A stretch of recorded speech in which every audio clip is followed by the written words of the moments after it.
आदरणीय आपण सर्वजण, खरं म्हणजे मी इथे 6:44 पोहोचलो आणि पुढची काही 4-5 मिनिटे खूप गडबड करत होतो. ही सगळी प्रेसिडेंट, सेक्रेटरी, ही सगळी मंडळी या बाजूच्या रूममध्ये मला घेऊन गेली.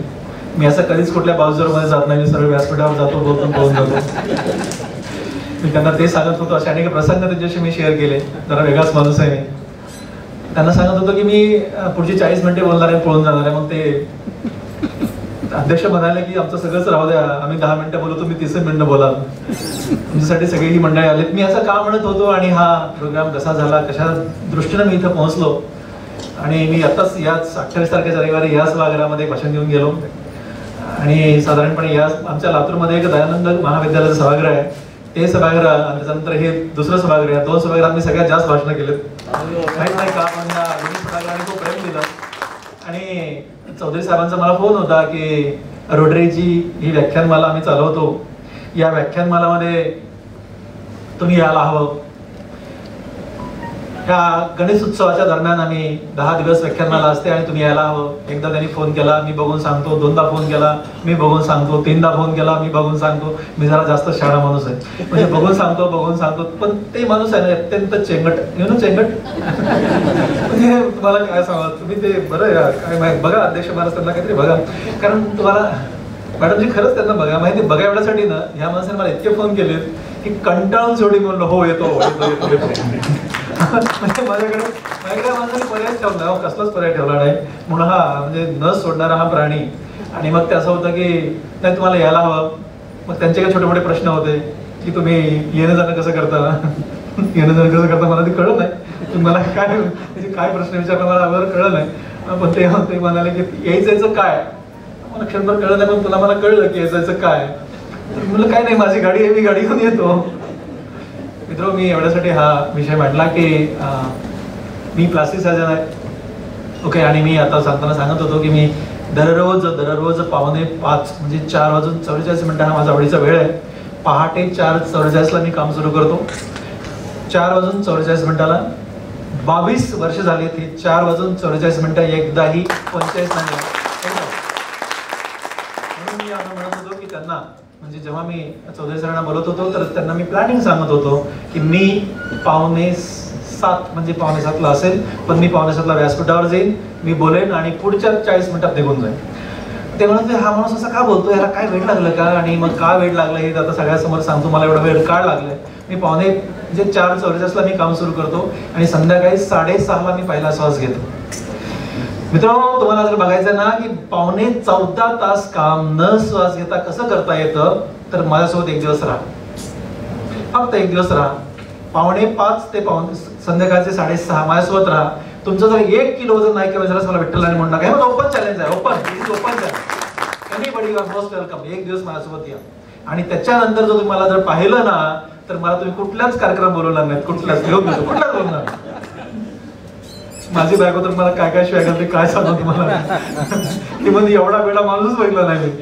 म्हणजे मित्रांनो, मी 4:45 काम सुरू करतो. आज मी 2:45 काम सुरू केलं, तुम्हाला माहिती आहे, कारण मला 4:30 लातूर सोडायचं होतं. 2 तास मी आज लवकर काम सुरू केलंय, कारण माझ्याकडे 45 डेज 45 दिवस मी पुढे बुक असतो. ओके. मी दररोज 12 सर्जरी करतो आणि माझ्याकडे सध्या 350 सर्जरी वेटिंगवर आहेत. त्या भारत देशामध्ये एकही प्लास्टिक सर्जन नाही ज्याच्याकडे 350 सर्जरी वेटिंगवर आहेत. मला काय सांगायचं. आणि तरीही मी कार्यक्रमाला जायचं. मी सांगत होतो मी 1.25 तास झालं झोपलोय फक्त. आता काय गाडीमध्ये झोपलोय, जाताना काही झोपणार आहे. आणि असा हा वेडेपणा बायकोला नाही आवडत, माझ्या मुलाला नाही आवडत, माझ्या माईला तर अजिबात नाही आवडत. ती खूप तिघं मिळून मला शिवाय घालतात. पण हे प्रेम आहे की मला जावं लागतं. आणि मग का जावं लागतं आणि मी आज इथं काल याच्या पुढच्या भाषणात तुम्हाला सांगणार आहे मित्र. पण आता बोलता बोलता रोटरियन म्हणत होते की तुम्ही एखादा कॅम्प आम्हाला द्याल का, तुम्ही असं काही कराल का. आपण दुबकलेले ओठ आणि टाळू या विषयावरती आपण मोफत सर्जरी करतो. सगळ्यात जास्त मोफत सर्जरी सोलापूर जिल्ह्याच्या लोकांच्या मी केल्यात. सगळ्यात जास्त इथले लेकर माझ्याकडे आहेत. आपण सध्या 9,500 दुबकलेले ओठ आणि टाळूच्या सर्जरी मी केल्यात. 9,500 हे महाराष्ट्रातल्या सगळ्यात जास्त मोफत सर्जरी आहेत. हे रेकॉर्ड केली 18 वर्ष झालं कोणी तोडलं नाही. आपण ते करतोय. आणि एक सर्जन नाही, एकटाच सर्जन मी हे काम करतोय. आणि सर्जरी करताना आपण स्माइल ट्रेन अमेरिका ही संघटना आम्हाला यासाठी मदत करते, त्यांच्या मदतीनं आम्ही हे काम करतोय. गेल्या 18 वर्षापासून आपण हे काम करतोय. ते कामाला मी का जुंपलो गेलो त्याचा एक थोडी प्रस्तावना ह्या रोटरीसाठी देऊन मी मुलांसाठी बोलणार आहे. संधीची गोष्ट हा विषय मला दिला आणि त्याच विषयावरती मी बोलणार आहे आज. पण तुम्हाला एक छोटा विषय सांगतो की या कामाला मी का जोडलो गेलो. मी जरा गरिबाचा मुलगा आहे. म्हणजे बघा, आम्ही इतके गरिबाचे आहेत की आम्ही ज्या घरात जन्म झाला तर आम्हाला माझ्या आयुष्यातली पहिलं शर्ट आणि पहिली पॅन्ट मी MBBSच्या सेकंड इयर लागलो तेव्हा विकत घेतली. तिथपर्यंत आपण लोकांचेच कपडे अल्टर घालून आम्ही करत होतो. ओके, अशाच घरात आमचा जन्म झाला. पद्मश्री डॉक्टर तात्याराव लहाने आणि मी. त्याच्यामुळे ना समहाऊ डोक्यामध्ये खूप वेगवेगळ्या कन्सेप्ट आहेत माझ्या. मी MCH प्लास्टिक सर्जरी ही आपल्या देशातली सगळ्यात उंच डिग्री आहे. याच्यानंतर आपल्या देशामध्ये मेडिकल सायन्समध्ये डिग्री नाही आहे. ही डिग्री मी ग्रँड मेडिकल कॉलेज जेजापूरमध्ये घेतली. आणि ही डिग्री घेणारा आपल्या देशातला सगळ्यात तरुण मी होतो, कारण ही डिग्री घेण्यासाठी मिनिमम 35 वर्ष लागतात. मी 28व्या वर्षी डिग्री घेतली होती. ओके, आणि मग तेव्हा योग असा होता की पद्मश्री डॉक्टर तात्याराव लहाने तिथंच जेजेमध्ये होते. आणि मग माझ्यासाठी लोक रेड कार्पेट टाकून तयार होते की तू आमच्याकडे ये, तू आमच्याकडे ये. ही गोष्ट 1999ची गोष्ट आहे, 23 वर्षापूर्वीची गोष्ट मला मी सांगतोय. आणि त्या मोठ्या माणसाचं मोठं नाव माझ्या भावाचं अजय आहे, तुम्हाला सगळ्यांना माहिती आहे. त्याच्यामुळे ना, आणि मी प्लास्टिक सर्जन, इतकी मोठी डिग्री, स्किल हातामध्ये, मुंबईतले प्रत्येक हॉस्पिटल मला ऑफर देत होते. आणि मी म्हणालो की नाही. त्याच्यामध्ये माझे बॉस होते डॉक्टर बमन डावर म्हणून. तर ते खूप मोठा माणूस, आपल्या देशातला सगळ्यात मोठी खुर्ची ज्यांची कोणाची होती ते डॉक्टर बमन डावर सरांची होती प्लास्टिक सर्जरीमध्ये. तर त्यांनी मला ऑफर दिली होती. खूप प्रेम करायचे सर माझ्यावरती, ते वडिलांसारखं प्रेम करायचे. आणि ते मला म्हणाले विठ्ठल माझ्यासोबत राहा. मी म्हणलं नाही सर, मला लातूरला जायचंय. Where is Latur? Why Latur Vitthal? Why you where is Latur?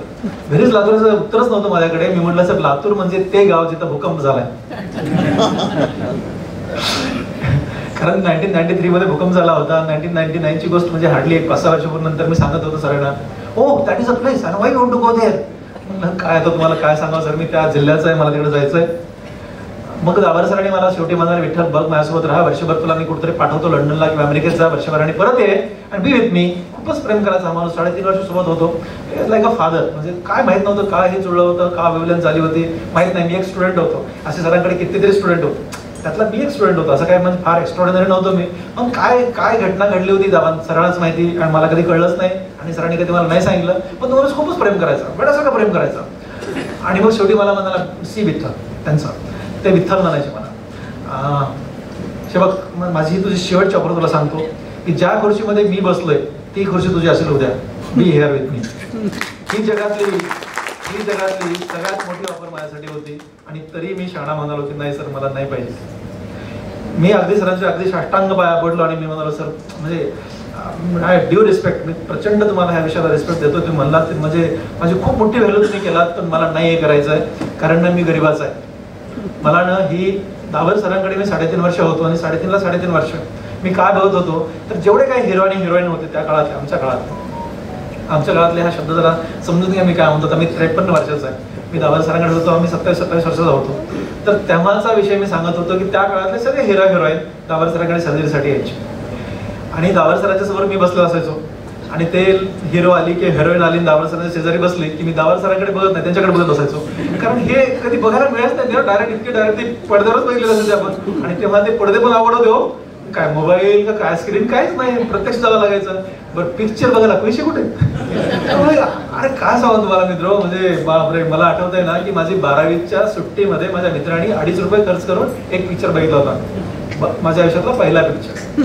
Okay, त्याच्यामुळे ना तिथं खूपच अडचण, म्हणजे पिक्चरसाठी पैसे खर्च करायचे म्हणजे पाप, असं म्हणजे अशी आमची अंडरस्टँडिंग होती. आणि जेव्हा पिक्चरसाठी विषयच नाही. आणि मग ते त्या हिरोईनकडे किंवा हिरोकडे बघत राहायचो मी. आणि दावर सर काय बोलतो काही लक्ष नाही आपलं. तर असं हे सगळं पिक्चर मी 3.5 वर्ष पाहिलं होतं. आणि सगळे मोठे मोठे दिग्गज लोक सरांकडे येत होते. मी दावर सरांना म्हणालो दावर सर, भानगडी आहे की हे जे श्रीमंत लोक येतात ना प्लास्टिक सर्जरी करायला, मला नको आहे. मला ना गरीबातल्या गरीब माणूस माझ्याकडे आला पाहिजे आणि गरीबातल्या गरीब माणसाकडे घेऊन गेला पाहिजे.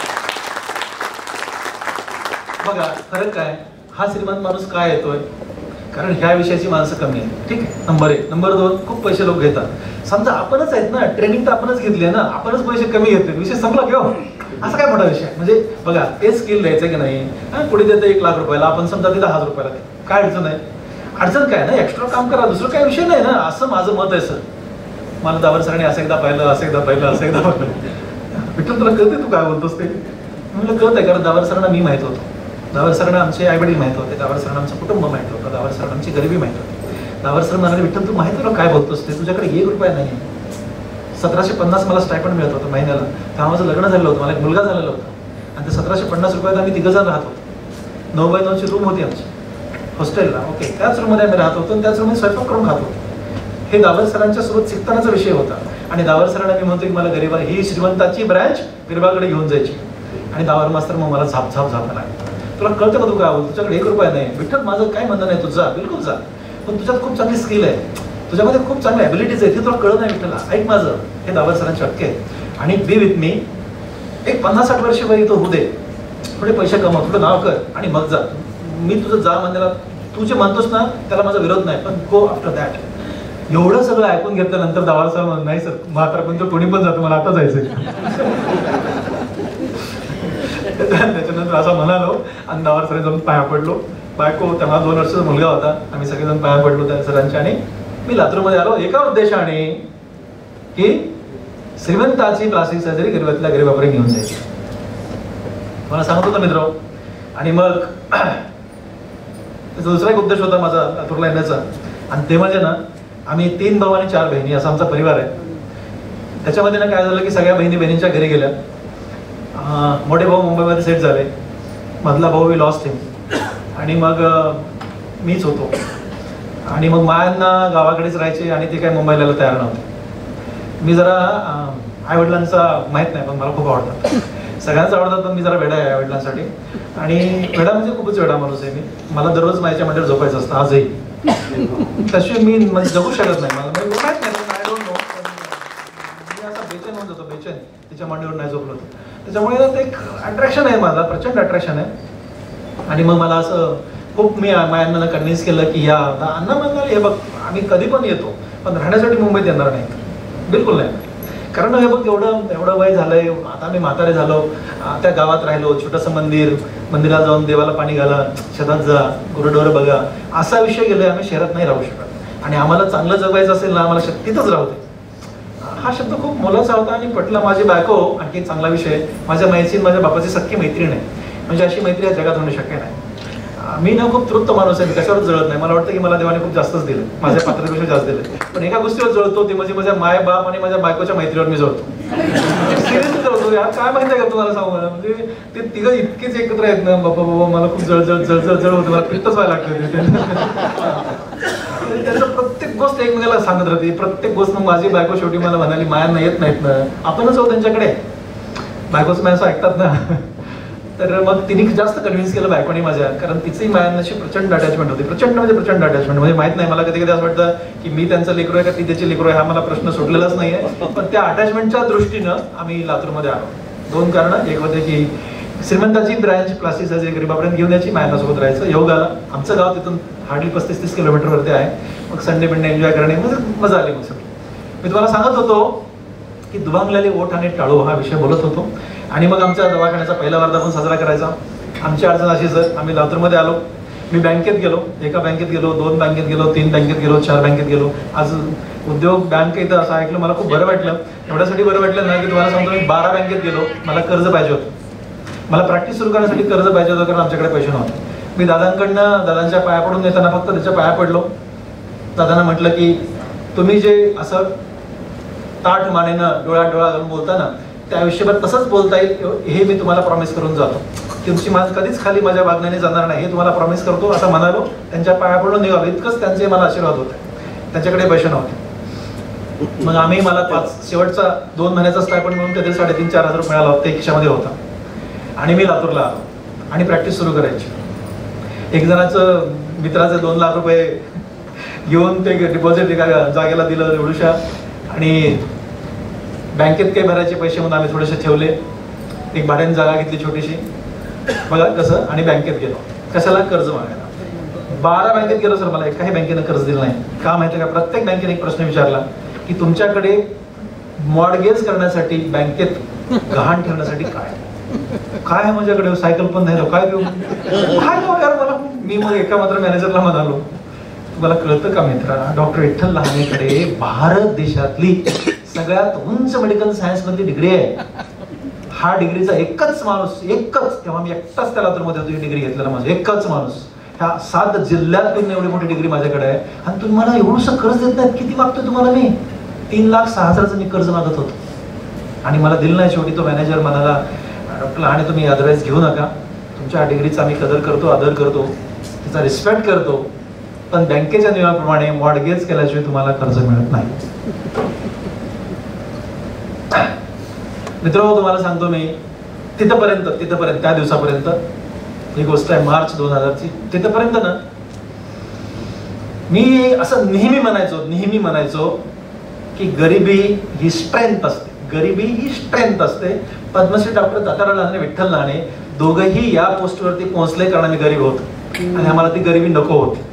त्या गरिबीच्या बाहेर येण्यासाठी आम्ही जेवढे जमेल एवढे कष्ट करायला तयार होतो आणि तीच एक स्ट्रेंथ होती आजही, असं मला वाटतं. पण त्या दिवशी मी कोलमडलो, त्या दिवशी वाईट वाटलं. दादांना मी फोन केला आणि फोनवर रडलो गरिबीसाठी. मी गरिबीसाठी कधीच रडलो नाही, कधीच नाही, पण त्या दिवशी रडलो. वाईट वाटलं मला, क्षणभर खूपच वाईट वाटलं. आणि दादांना म्हटलं मला कर्ज नाही मिळालं, असं वाईट वाटलं.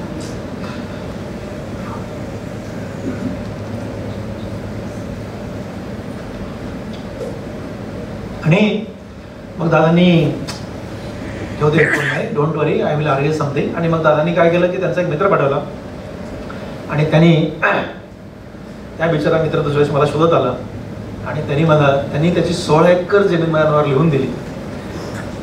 पहिलं मैत्री कशी असते, माझा मोठा भावाचा मित्र, त्या माणसाला मी आयुष्यात चेहरा पण बघितला नाही आणि ती मी 16 एकर जमीन मॉर्गेज केली, मला कर्ज मिळालं. हा विठ्ठल लहान, काय सांगू, ही आमची सुरुवात. आणि मग आम्हाला वर्धापन दिन पहिला दिवस आम्हाला साजरा करायचा होता.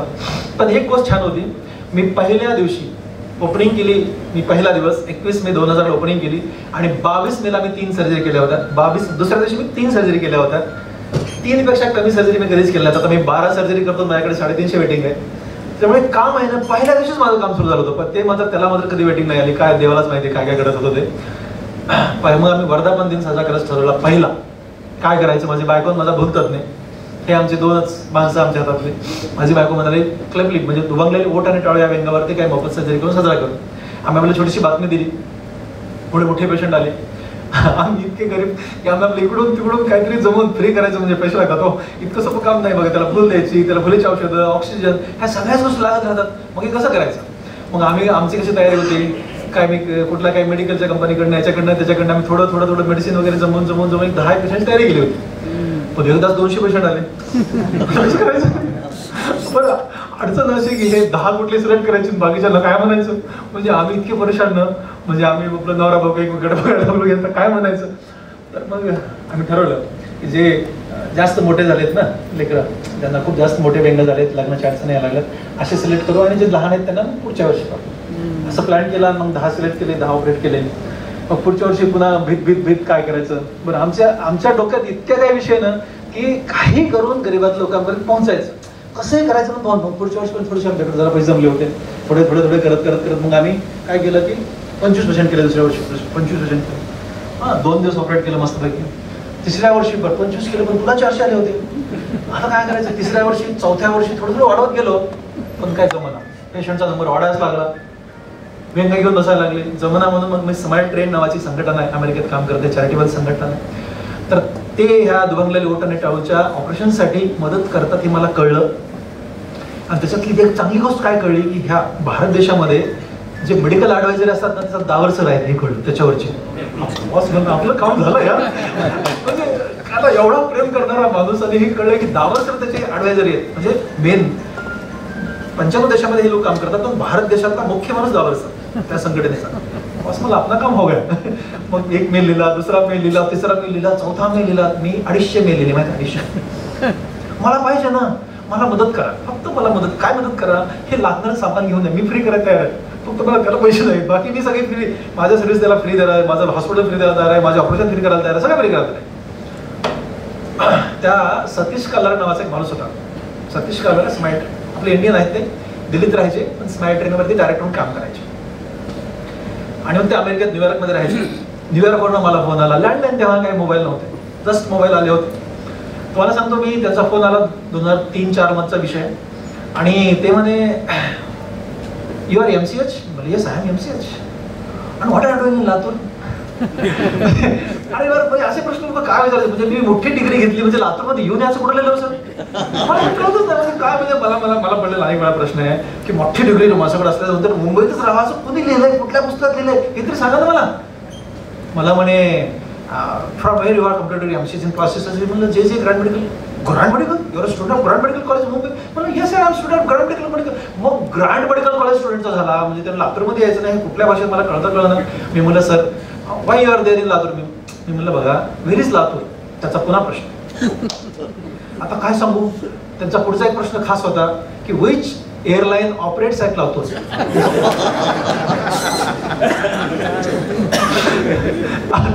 विमान, अरे ट्रेन नाही आमच्या लातूरला, आणि विमानाची काय तुम्ही प्रश्न करताय राव.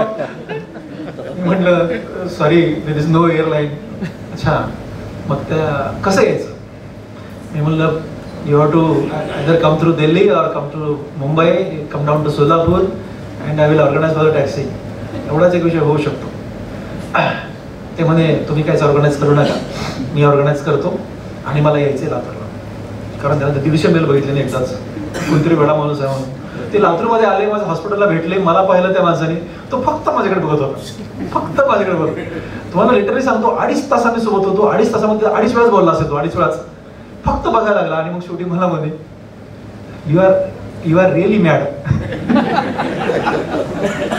त्यामध्ये की मला आज कळलं की तुम्ही बमन दावर सरांचा स्टुडंट आहे. बमन दावर सर म्हणजे त्यांचे ॲडवायझर ना, त्यांचे पण बॉस. म्हणलं हो. म्हणे हे जर मला आधी कळलं असतं इकडे आलोच नसतो. म्हणजे त्यांचं म्हणणं आहे ना की एवढी मोठी डिग्री घेऊन हा माणूस लातूरमध्ये काय करतोय, आणि लातूरमध्ये आलाय तर आलाय, हा स्मार्ट ट्रेनच्या का मागे लागला. पण तुम्हाला सांगतो त्या माणसाने जे काय 2.5 वेळा मला बोलला ना, निघून जाताना रस्त्यातून त्यांचा मला ईमेल आला, रस्त्यातून त्याचा ईमेल आला. हैदराबादला पोहोचला, हैदराबाद त्या माणसाने ईमेल मला पाठवला की Smile Train is ready to help you. Smile Train is ready to help you. आम्ही तयार आहे तुम्हाला मदत करा.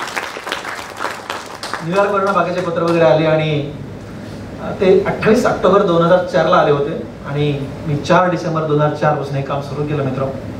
आणि मग वेड्यासारखं काम सुरू केलं. वेड्यासारखं काम सुरू केलं. आणि वेडा कधी झालो हे मी तुम्हाला प्रसंग सांगत होतो, त्याच्यानंतर संधीची गोष्ट बोलणार आहे. वेडा कधी झालो तर हे काम सुरू झालं 2004 मध्ये, आणि 2007 मध्ये मी न्यूयॉर्कला मला स्माइल ट्रेन हिरो अवॉर्ड मिळाला. मी गेलो. 2008 मध्ये डॅलस मध्ये कॉन्फरन्स होती. डॅलस नावाचं शहर आहे टेक्सास राज्यामध्ये, अमेरिकेमध्ये. तिथे कॉन्फरन्स होती या दोबंगलेल्या टाळूवरती, आणि त्या कॉन्फरन्सला मला इन्व्हाइट केलं होतं कारण मी भारताचं रिप्रेझेंटेशन करत होतो. आणि मग मला बोलवलं, मी गेलो तिथे. आणि तिथे गेल्यानंतर मी असं ऑडियन्समध्ये बसलो होतो. डॉक्टर ब्रायन समरलँड नावाचा माणूस, त्या विषयाचा 73 वर्षाचे तेव्हा होते सर, 2008ची गोष्ट बोलतोय. आणि ब्रायन समरलँड सर प्रेझेंटेशन देत होते, आणि प्रेझेंटेशन झाल्यानंतर एका ऑडियन्स डॉक्टरने खालून उठला आणि मला प्रश्न विचारला सरांना. काय प्रश्न विचारला माहिती आहे की ब्रायन, तुमच्याकडे जर 12 वर्षाचा पेशंट ज्याचा ओठ फाटला आहे आणि टाळू फाटली आहे असा जर तुमच्याकडे आला तर आधी तुम्ही ओठाचं ऑपरेशन कराल का टाळूचं ऑपरेशन कराल? मला इतका प्रश्न विचारला, इतका चिल्लर प्रश्न या माणसाला एवढ्या मोठ्या माणसाला काय विचारला असेल. मी सांगतो ना, म्हणजे मला विचार यार, मी सांगतो, मी आपला तिथंच ऑडियन्स मध्ये बसलेला आहे. पण एवढा सोपा प्रश्न एवढ्या मोठ्या माणसाला काहीतरी टेक्निकल विचारायचा, सर्जरीचा पॉईंट विचारायचा, कुठलं काय मटेरियल वापरावं, कुठं कसं वापरावं, कुठं कट करावं, कुठं करू नये, काय कट केलं तर काय होतं, लॉंग टर्म मध्ये काय होत असतं, असे प्रश्न अशा माणसाला विचारायला पाहिजे. एवढा चिल्लर प्रश्न का विचारला असा मला पडलेला प्रश्न. पण आता नियमाप्रमाणे एवढ्या मोठ्या माणसाला आमच्याकडे कसं एकानेच विचारायचं, एकानेच सांगायचं, हे सगळे नियम असतात. सपोज टू इलाइट ग्रुप म्हणजे एकदम प्लास्टिक सर्जन म्हणजे एकदम उंच लोक सगळे, त्यामुळे जरा शांत राहावं लागतं, कुठे बडबड नाही करतात. मी शांत बसलो. पुन्हा बघा, समरलँडला विचारलं. समरलँडनी काय म्हणाले माहिती, उत्तर काय दिलं त्यांनी माहिती आहे का? I don't know.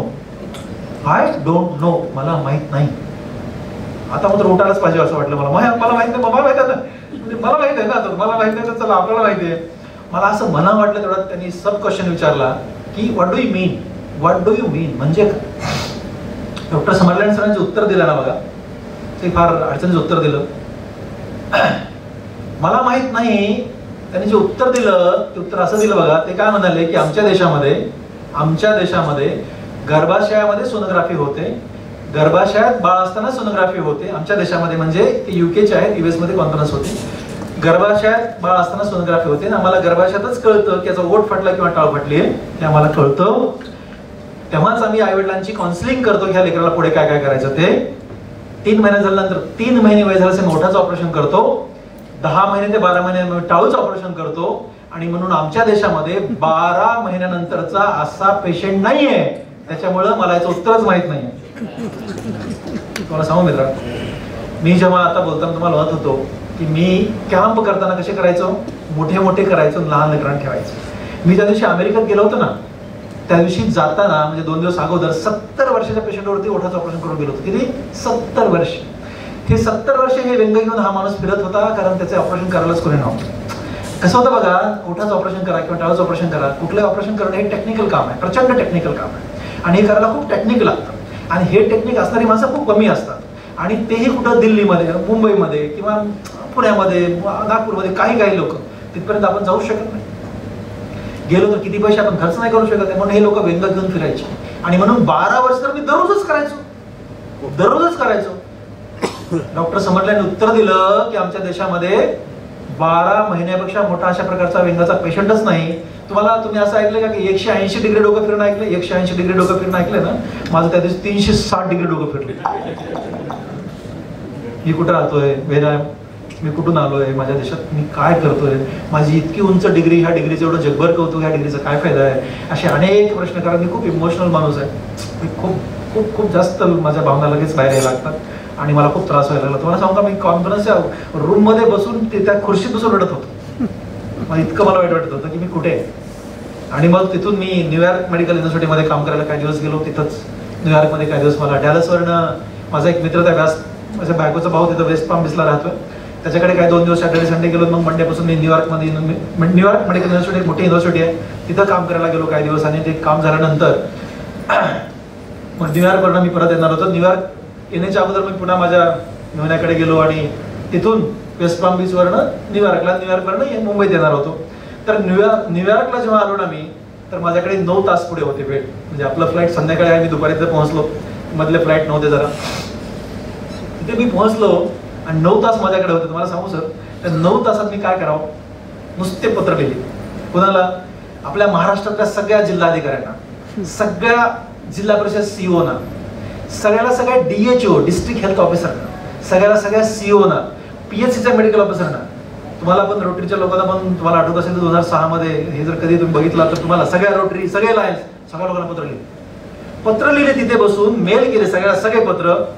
8 तास मी लिहित होतो. आणि माझ्या इथं जे सेक्रेटरी आहे माझा एक, त्याला फोन केला मी लातूरमध्ये. त्याला मी अध्यक्ष असं म्हणतो. त्याला मी फोन केला, त्याला म्हटलं अध्यक्ष हे सगळे पत्र प्रिंट करायचे. मोठ्यानं बोलत होतो मी. आणि उद्या सगळे पोस्ट करायचे.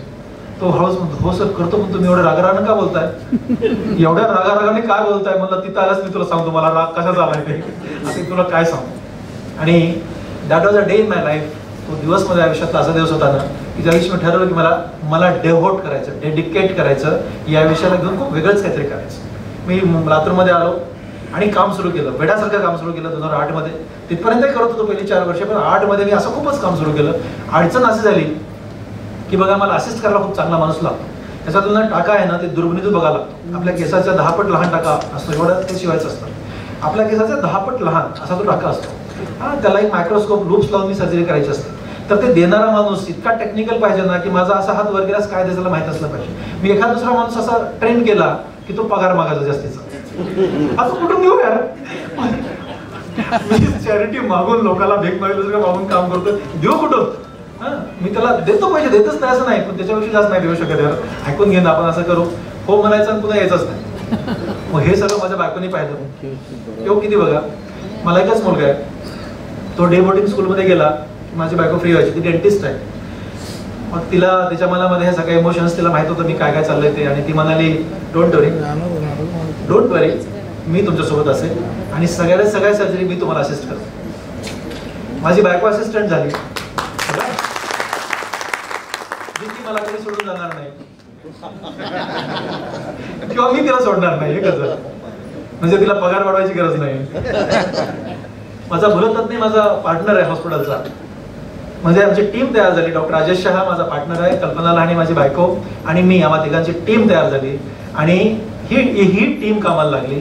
आम्ही काम सुरू केलं. दररोज 2-3 दररोज म्हणजे दररोज कुठला पण दिवस असो आम्ही 2 ते 3 सर्जरी फ्री करणार म्हणजे करणार. मग कॅम्प सुरू झाले आणि मग कुठून पण लोक यायला लागले. नंदुरबार, बुलढाणा, अकोला, वाशिम, तुम्ही ना सांगायला जिल्हा 29 जिल्हे एका वर्षामध्ये माझ्याकडे यायचे.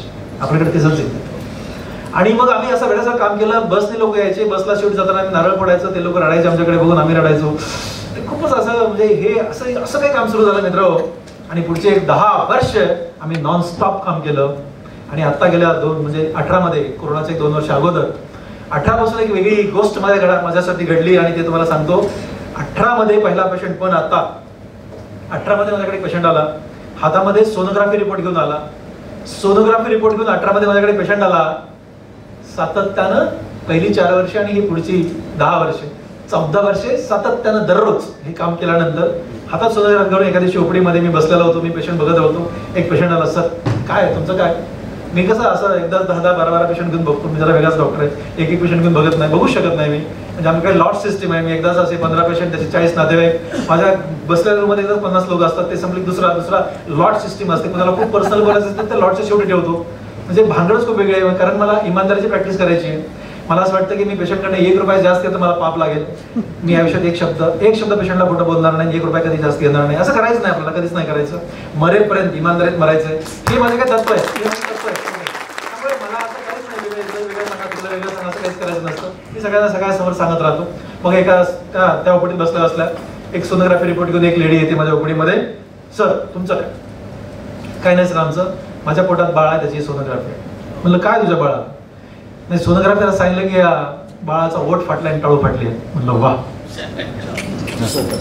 वा, एवढ्यासाठी म्हटलं ते तिला कळच ना. वा म्हणजे हे वाईट गोष्ट आहे ना. आता माझ्या लेकराला व्यंग आहे, डॉक्टरला आणि वा म्हणतायत. वा एवढ्यासाठी म्हणालो मी, माझ्यासाठी वा म्हणालो की ही माझी इच्छा होती. माझी काय इच्छा होती की मी पण सोनोग्राफी असणारे पेशंट बघावे, बाळा पोटात असतानाच बघावे. आणि मित्र तुम्हाला मी सांगतो, आता गेली 4 वर्ष झालं आपल्या ओपडीमध्ये दररोज मिनिमम 3 ते 4 असे पेशंट बघतो मी, जे फक्त सोनोग्राफी घेऊन येतात. त्यांचं मी काउन्सिलिंग करतो. यस, त्यांचं मी काउन्सिलिंग करतो. पोटात असताना मी काउन्सिलिंग करतो. या बाळाचं पहिलं ऑपरेशन कधी, दुसरं कधी, पाजवायचं कसं, डिलिव्हरी नंतर लगेच काय करायचं, त्यांचं मी काउन्सिलिंग करतो. आणि मग आपल्याकडे पण ओठाचं ऑपरेशन 3 महिन्याचं असताना होतं. आणि आपल्याकडे पण टाळूचं ऑपरेशन 1 वर्ष आत होतं. आता मी डॉक्टर समरनाथ सरांना मेसेज लिहिला, ईमेल लिहिला, सोनोग्राफीच्या रिपोर्ट सह ईमेल लिहिला, सोनोग्राफीचे फोटो त्याला अटॅच करून पाठवले की सर भारत देशात सुद्धा तेच घडतं जे तुमच्या देशात घडतं. ह्या गोष्टी मी एवढ्यासाठी सांगतो मित्र, असं ना डेडिकेट करता आलं पाहिजे. मला खूप भारी वाटलं, माहित नाही पण माहिती का तुम्हाला, असं म्हणजे ना, म्हणजे एखादी चांगली गोष्ट करायची ना, सातत्यानं करायची. चांगल्या गोष्टी पुन्हा सांगायच्या, पुन्हा करायच्या, मजा येते यार. तुम्ही एकदा त्या चांगल्या गोष्टीमध्ये याल ना, ऑनेस्टली सांगतो, प्रामाणिकपणे सांगतो, तुम्ही त्या चांगलपणात जेव्हा तुम्ही पूर्णपणे याल ना, त्यातला आनंद तुम्ही सांगूच शकत नाही यार. त्यात चांगलपणात पूर्ण आलं पाहिजे, पूर्ण. असं वाटतं ना, असं काय चालताना तुमच्यात एक वेगळी शक्ती येते, बोलताना तुमच्यात एक वेगळी शक्ती येते, तुम्हाला एक वेगळीच एनर्जी तयार होऊन जाते, तुम्ही एक वेगळाच माणूस तयार होऊन बसता. पण त्यात चांगलपणात तुम्ही 100% आले पाहिजे, नव्याने. तर ती वेगळी मजा आहे, त्यात खरंच वेगळी मजा आहे. त्या मजा घेण्या इतका तुम्ही तिथे गेले पाहिजे. आम्ही त्या मजा घेण्यात तिथे पोहोचलो. आणि मग आता तुम्हाला सांगतो की आमच्याकडे नाकाची सर्जरी आम्ही सगळ्यात जास्त करतो. आपल्याकडे कसं असतं, नाकाची प्लास्टिक सर्जरी तुम्ही बघितलं ना, श्रीदेवीने केली, शिल्पा शेट्टीने केली, वगैरे वगैरे, आपण असं बघतो. म्हणजे नाकाची सर्जरी कोणी करायची, फक्त हिरोईनने करायची.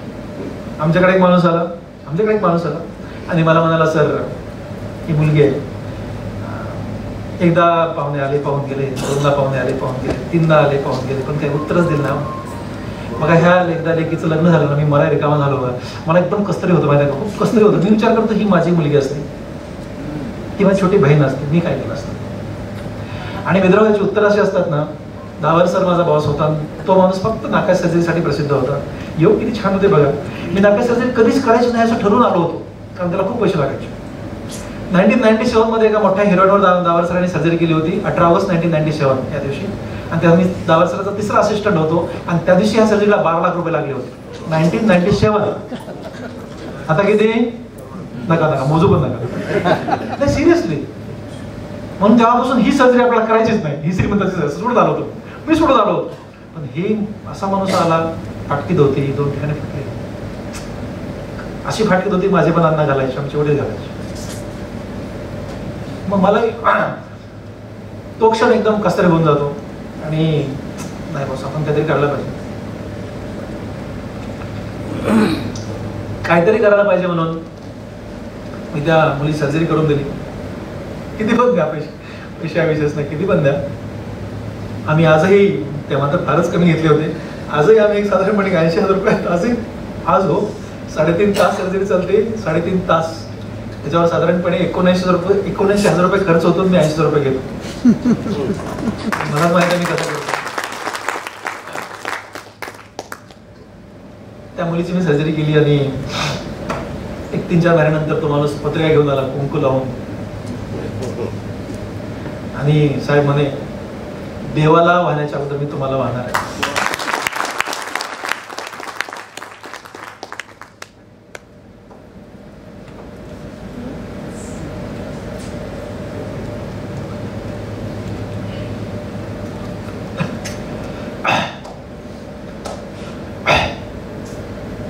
तुम्हाला सांगू मित्र, हे जे प्रसंग आहेत ना, हे खूप मोटिवेट करतात, खूप मोटिवेट करतात, खूप वेगळंच मोटिवेट करतात. माहित नाही, एक वेगळंच काहीतरी संचारतं आपल्या शरीरामध्ये, आणि माझा तर संचारतो. आणि मग त्या दिवशी मी ठरवलं ना की आता कितीही गरीबातली गरीब मुलगी असो, तिला अशी अडचण नाही आली पाहिजे. ते पत्रिका घेऊन आला होता आणि तो म्हणाला की साहेब, आपल्या मुलीचं लग्न जमलंय आणि साहेब नोकरदार मुलगा मिळाला बरं का हो. त्या माणसाचे शब्द, त्या माणसाचं ते प्रेम, त्या माणसाची ती पत्रिका आजही माझ्या डोळ्यासमोर जसंच दिसतं. म्हणजे मी नुसतं उदाहरण काढलं, माझ्या डोळे भरले हो मित्र. विचार करा तुम्ही, किती माझ्या त्या पेशीला बिंबला असेल त्या गोष्टी, किती मजा. आणि मग त्या दिवशी ठरवलं मी की नाका सर्जरी करायच्या आणि आपल्या एकाही लेकीला अडचण येणार असं करायचं. माझ्याकडे आठवड्यामध्ये एक तरी मोलकरणीची मुलगी असते, जी आई दुसऱ्याच्या घरी भांडी घासते, अशा पण पुरीची मी सर्जरी करून देतो. मी तुम्हाला प्रसंग सांगत होतो की श्रीमंताची प्लास्टिक सर्जरी मला गरीबापर्यंत घेऊन यायची होती. हा माझा उद्देश होता. आणि गेल्या 22 वर्षामध्ये रस्त्यावरचा भिकारी पण आपण परत नाही पटवला बॉस कधी. मला खूप छान वाटायला लागतं, माहिती का, खूप छान वाटतं. आता तुम्हाला मी सांगतो, तुमच्यावरून हा विषय निघाला की दुभंगलेले ओठ आणि टाळू, नाका सर्जरी सांगत होतो. एक दिवशी काय झालं ना की हे नाकाच्या सर्जरीविषयी जेव्हा लोक येतात ना, खूप वातावरण असं भावनिक असतं, खूप भावुक वातावरण असतं. मग ते भावुक वातावरण दूर करण्यासाठी मी काहीतरी बोलत असतो, मी बोलत असतो. एक दिवशी काय झालं, ते आला, मग असंच ते सांगत होता. मी म्हटलं, तुझ्या नाकाची सर्जरी करून देतो, तुझं नाक जगातलं सगळ्यात चांगलं करून देतो. त्या मुलीला म्हणत असतो. ते जरा वातावरण, जरा भावुक वातावरण जरा असं पसरायचं असतं. आणि पण माझी कट आहे, तुमची कट आहे, लग्न रविवारी ठेवायचं आणि लग्नाला मला बोलवायचं. आणि समज तू जर लग्नाला बोलायचं विसरलीस, तुझं नाक पुन्हा खराब होतं. हे असं मी म्हणत राहतो, मुद्दाम म्हणतो, ठरवून म्हणतो. पण त्या लेकीनं पक्क ठरवलं की लहान सरांना लग्नाला बोलवायचं. नाका सर्जरी झाली, 1-6 वर्षांचं लग्न जमलं, लग्न ठरलं. आणि मग ते आले की ठरवून आले, लग्न रविवारी ठेवलं तिनं मस्त पैकी, सगळं केलं हो. आमच्याकडे काय सिस्टीम आहे की माझी एक सेक्रेटरी आहे, तर ती काय करते की उद्या माझं काय दिवसभराचं हे मला संध्याकाळी 6 वाजता, आज संध्याकाळी 6ला सांगते, उद्या दिवसभराचे प्रोग्राम, किती सर्जरी, किती पेशंट, किती अपॉइंटमेंट, तुमच्या सोशल मीटिंग काय, किती लग्नाला जायचं, सगळं ती टक टक टक टक सांगते. आणि एक लिहिलेला पेपर माझ्या घरी पाठवून देते. अशी सिस्टीम लावली मी, कारण मी सगळ्या गोष्टी करू शकत नाही. आणि मुंबईत वाढल्यामुळे मला असं कुणाला काय काम द्यायचं मला माहिती आहे. मी असं टकाटक सगळ्यांना कामं देत असतो, फक्त कापाकापे कुणाला देत नाही, बाकी सगळे काम देतो. कोणाला देत नाही ना, ते आपल्याला देते, म्हणून मी कापाकापे कोणाला देऊ शकतो. तर ती समहाव ती मुलगी त्या दिवशी विसरली. आणि लग्न 12:30 वाजता होतं त्या पोरीचं. आणि मला झाला उशीर.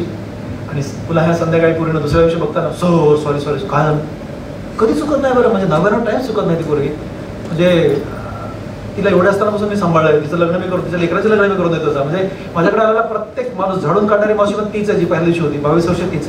काही चेंज नाही, नवीन लोक ऍड झाले पण जुन्या लोकांनी कधीच बदलले नाही. ते मला सोडत नाही, मी पण त्यांना सोडत नाही. त्यामुळे सगळ्यांना सगळं माहिती घ्यायला काय लागतं. ती म्हणजे सर सॉरी, आज 12:30 लग्न होतं, मला आता आठवलं. बापरे, 4 वाजले. तुम्हाला सांगू, चला आता नमस्ते म्हणा म्हणून पटकन ड्रायव्हरला म्हणलं गाडी काढ. कपडे घातले आणि लिफ्टने खाली गेलो आणि टक्कन गाडीत बसलो. तिथे गेलो त्या ह्याच्यावर लग्न, जिथं लग्न मंडपामध्ये, तर सगळे वराडी बाहेर होते. ठीक आहे, आता चला डॉक्टरला आणे आले वराडी आता येत होते. लोक असे माझ्यावर खूप प्रेम करतात, मला कुठे भेटले लोक इकडून, छान वाटलं मला. काय चला मध्ये जातानंतर मग ते असतं की देव बाप्पा नवरदेवाचे मामा नवरीचे मामा व्यासपीठावर घ्या म्हणलं तरी चांगलं, काय अडचण नाही. मग आता विठ्ठल लहान आलाय भेटायला, फोटो काढायचे, चला काय अडचण नाही. ते असं मी व्यासपीठावर जात असताना तिचे वडील भेटले त्या मुलीचे, म्हणले साहेब बरं झालं तुम्ही आले. म्हणून काय झालं, माझ्या मुलीनं आतापर्यंत लग्न लावून दिलं नाही म्हणे आणि ती म्हणाले की लहान सराशी लग्नच लावायचं नाही.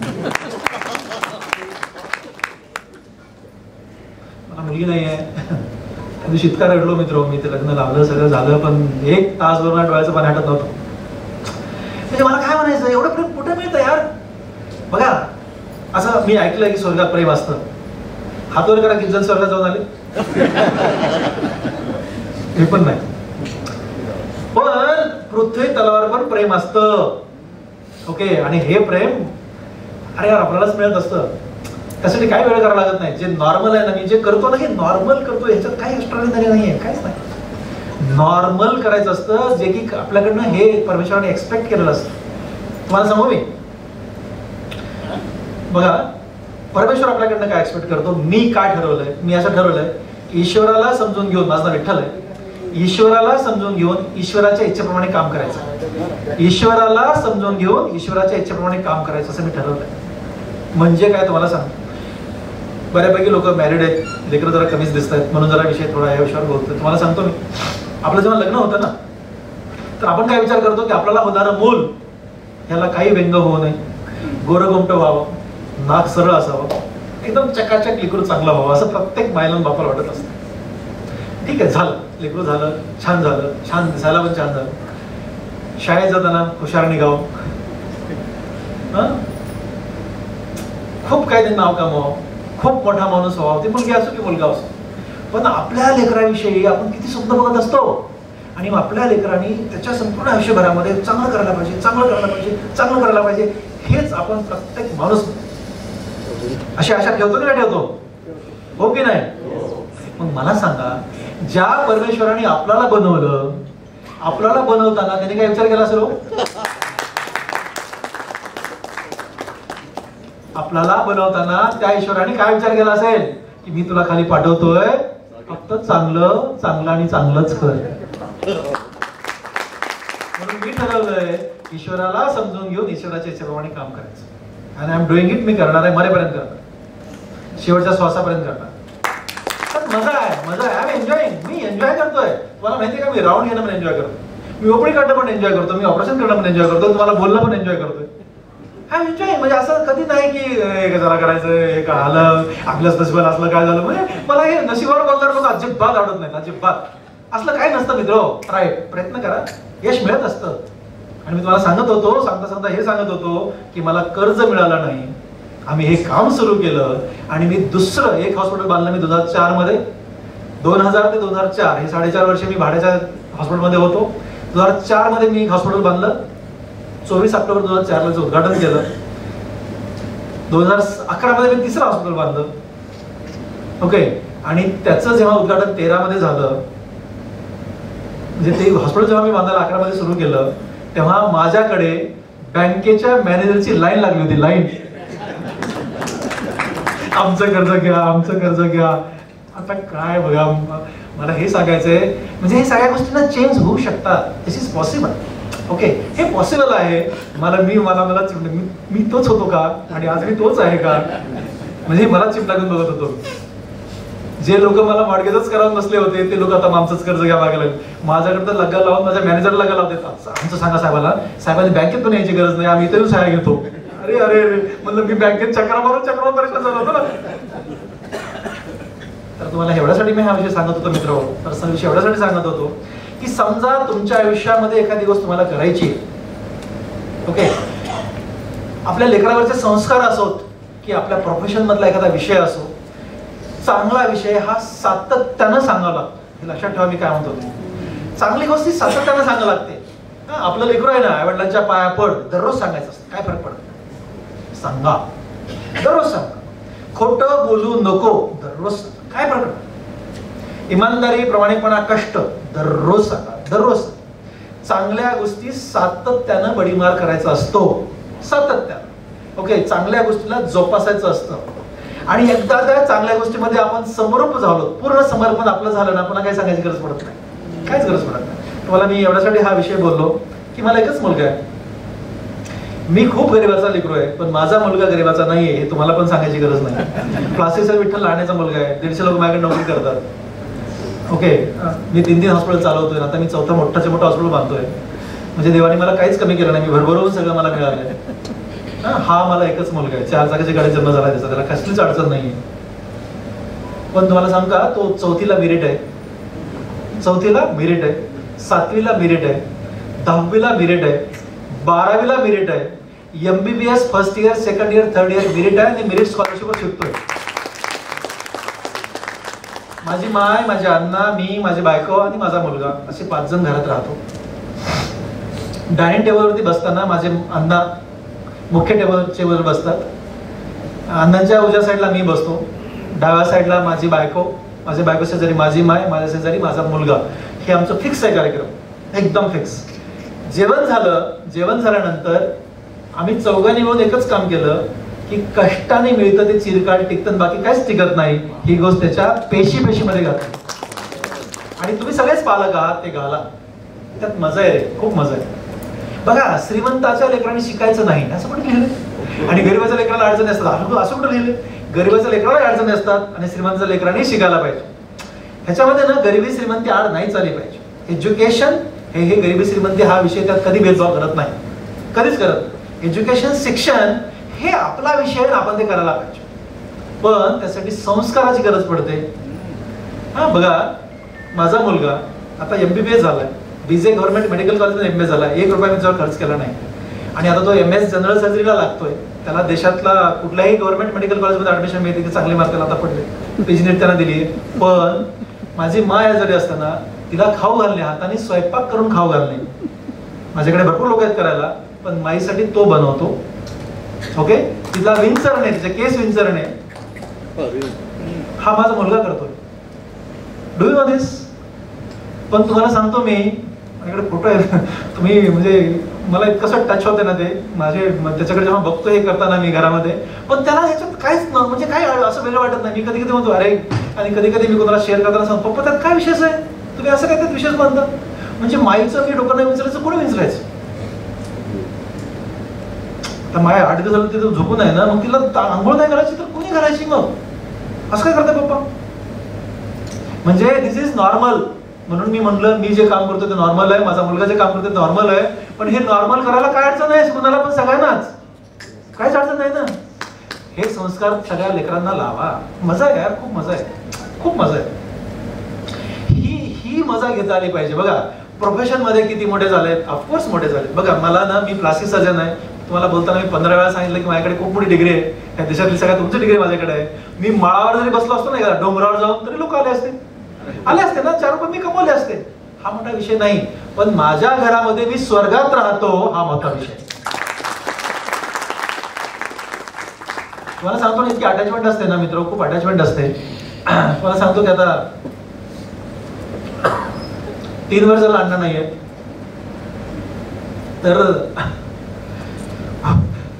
तर त्या खुर्शीमध्ये 3 वर्षाला कोणीच बसलं नाही, कोणीच नाही बसलं. आणि प्रत्येक दिवशी जेवताना त्रास होतो.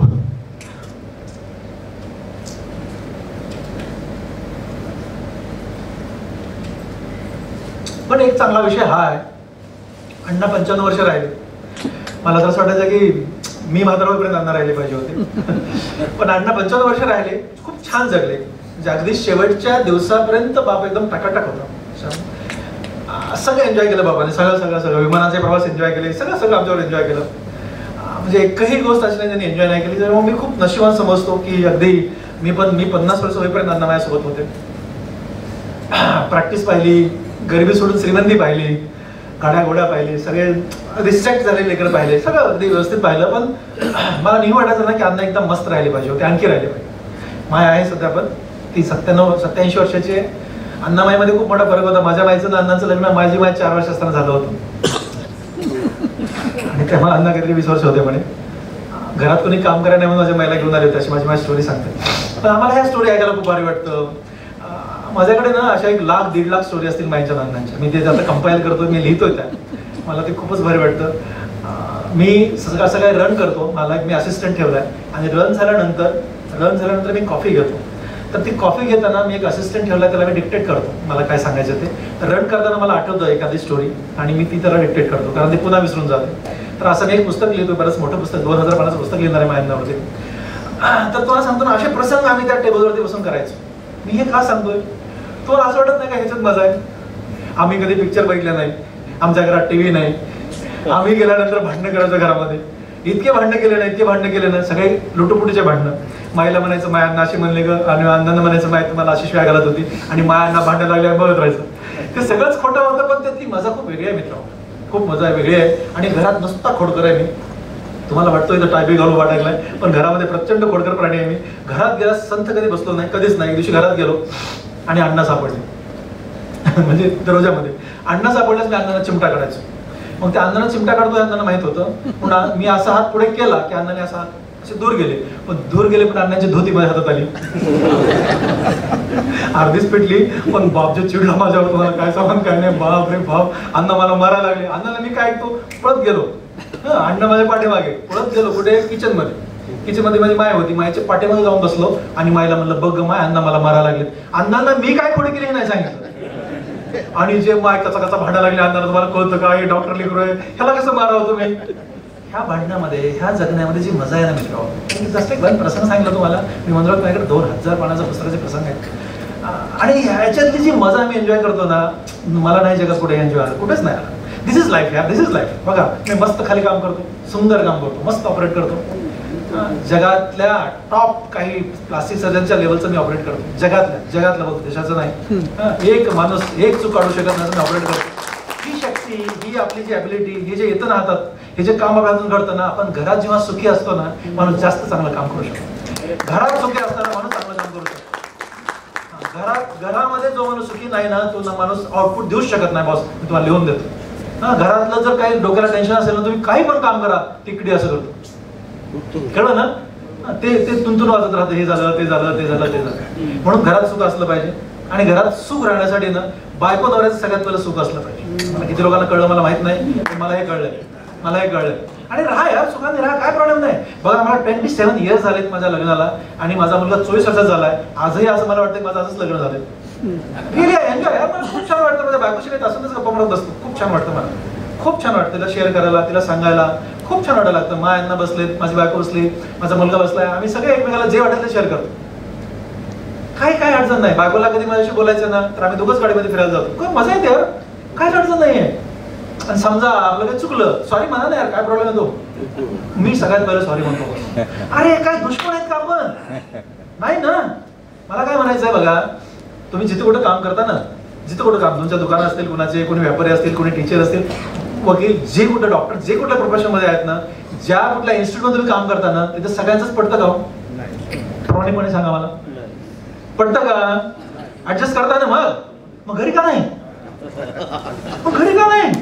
दुश्मन आहे घरामध्ये नाही ना, ऍडजस्ट करायचं, मजा मारायची यार, मजा मारायची, जायचं, गळाला पडायचं, सॉरी यार म्हणायचं, चुकलं म्हणायचं, पुढे लागतं माणूस कामाला. जे काय आपल्या मनामध्ये आहे, जे आपल्याविषयी काही छोटं मोठं होतं ते दिसून जातं, आपण फ्रेश कामाला लागू शकतो. दिस इज लाईफ यार, असं जगा ना. म्हणजे चांगले कामं करायचे, स्वर्गात जायचं, तिथे जाऊन जगायचं, हे कोणी शिकवलंय? हो यार, खरं सांगतोय मी, स्वर्गात जाण्यासाठी बिलकुल चांगले कामं करायच्यावर माझं काही दुमत नाहीये. मी तुमच्या सोबत आहे या विषयावरती, पण तिथं जाऊन चांगलं जगायचं याच्यावर मी तुमच्यासोबत नाहीये, बिलकुल नाहीये. इथं चांगलं जगून तिथं जा, असं माझं मत आहे. आणि हे अवघड काहीच नाही मित्र, खरंच काय अवघड नाहीये. मी काय तुम्हाला किती नॉर्मल गोष्टी सांगतोय, तर काय मोठी गोष्ट सांगतो मी. असं यासाठी कुठे पैसे खर्च करायचे, पिक्चरला तरी पैसे खर्च करायचे, गाडी काढा न्या, त्याला पेट्रोल खर्च करायचं, ह्याला काय ते धोती ओढायला कुठे पैसे खर्च करायचे? नाही करायचे ना, सिरियसली नाही करायचे यार, नाही करायचे पैसे खर्च. याला काय पैसे खर्च करायचे नाही, म्हणजे याच्यावरती मजा नाही जगामध्ये. हे का नाही कळतंय? आपल्या लेकराला आपली अटॅचमेंट, आपली त्याची आपल्याला, आपण आपल्या आईवडिलांच्या पाया पडले, आपले लेकर आपोआप आपल्या पाया पडतील. सिंपल आहे ना, व्हेरी सिंपल. आमच्याकडे साष्टांग नटत घालतात आईवडिलांना, आमचे लेकर आपोआप आमच्या पाया पडतात. माझा मोठा भाऊ रस्त्यात जर दिसला माझ्या पाया पडतो मी, ते आपोआप होतं. म्हणजे दादा ट्रेन स्टेशनवर जरी उतरले, मी त्यांना घ्यायला गेलो त्यांच्या पाया पडत राहतो. प्रत्येक माणसाला. आता लातूरमध्ये ट्रेन स्टेशनवरती मी गेलो, आता लातूरमध्ये डॉक्टर विठ्ठल लहाने, वेगळीच हवा असते. आणि मग तिथं गेल्यानंतर दादा आले की मी आपला पाया पडायला लागतो, प्रत्येक माणूस पायाकडे बघतो. मला अशी वाटते याच्यात विशेष काय, आपल्या मोठ्या सख्या भावाच्या पायाने तो कोणाच्या पाया पडायचे? अरे यार, ज्या माणसाने मला घडवलंय, म्हणजे मी केवळ त्या माणसामुळे आहे आज इथे तुमच्या समोर उभाच त्या माणसामुळे आहे, तर त्याच्यानंतर तुम्ही कोणाच्या पाय पडायला पाहिजे. मला त्याच्याविषयी प्रचंड रिस्पेक्ट आहे. खूप छान वाटायला लागतं. त्यांच्या मी गळ्या पडतो, त्यांच्या मी पाया पडतो आणि असा दिवस एकदम मस्त जायला लागतो. असं नाही वाटत आहे का सगळ्यांना? मला असं वाटतं बॉस. म्हणजे हे किती नॉर्मल नॉर्मल नॉर्मल बोलतोय मी. पण ह्या नॉर्मल गोष्टी सध्या वाचवून कोणीतरी मला सांगितलं की ह्या कमी झाल्यात. मला कुठंच कमी नाही दिसलं, कारण मी एन्जॉय करतोय. आमच्याकडे भरभरून नॉर्मल गोष्टी आहेत. तर ह्या गोष्टी आयुष्यामध्ये स्वतः आत्मसात करा. घड्याळ खूप महत्वाची माझ्यासाठी, सगळं मी पुन्हा पुन्हा बघत राहतो. आणि तुम्हाला सांगत होतो मी की एखादा प्रसंग माणसाला कशी कलटणी देतो. तुम्ही ना कुठल्याही विषयात राहा, कुठल्याही ठिकाणी राहा, चांगल्या माणसाचं संगोपन करा. एखादा चांगला माणूस असेल, एखादा चांगला माणूस असेल आणि तो चांगलं काम करत असेल ना, त्याला ओढू नका, त्याला नका खेचू, त्याला नका तोडू. बघा, चांगला माणूस खूप चांगली गोष्ट असते. समाज घडवण्यामध्ये त्याचं खूप योगदान असतं. एखादा चांगला ऑफिसर आला ना, तुझी बघतो कारण तो चांगला आहे, करप्शन करत नाही, तुझी बघतो. नाही यार, नाही, दिस इज रॉंग. मग त्याचं काय काढायचं? एखादा चांगला माणूस असेल ना, त्याची कुठली तरी कुठं पिन मारायची, त्याला कसं असं नाही करायचं, असं नाही करायचं असं त्यानं समाज घडत नाही.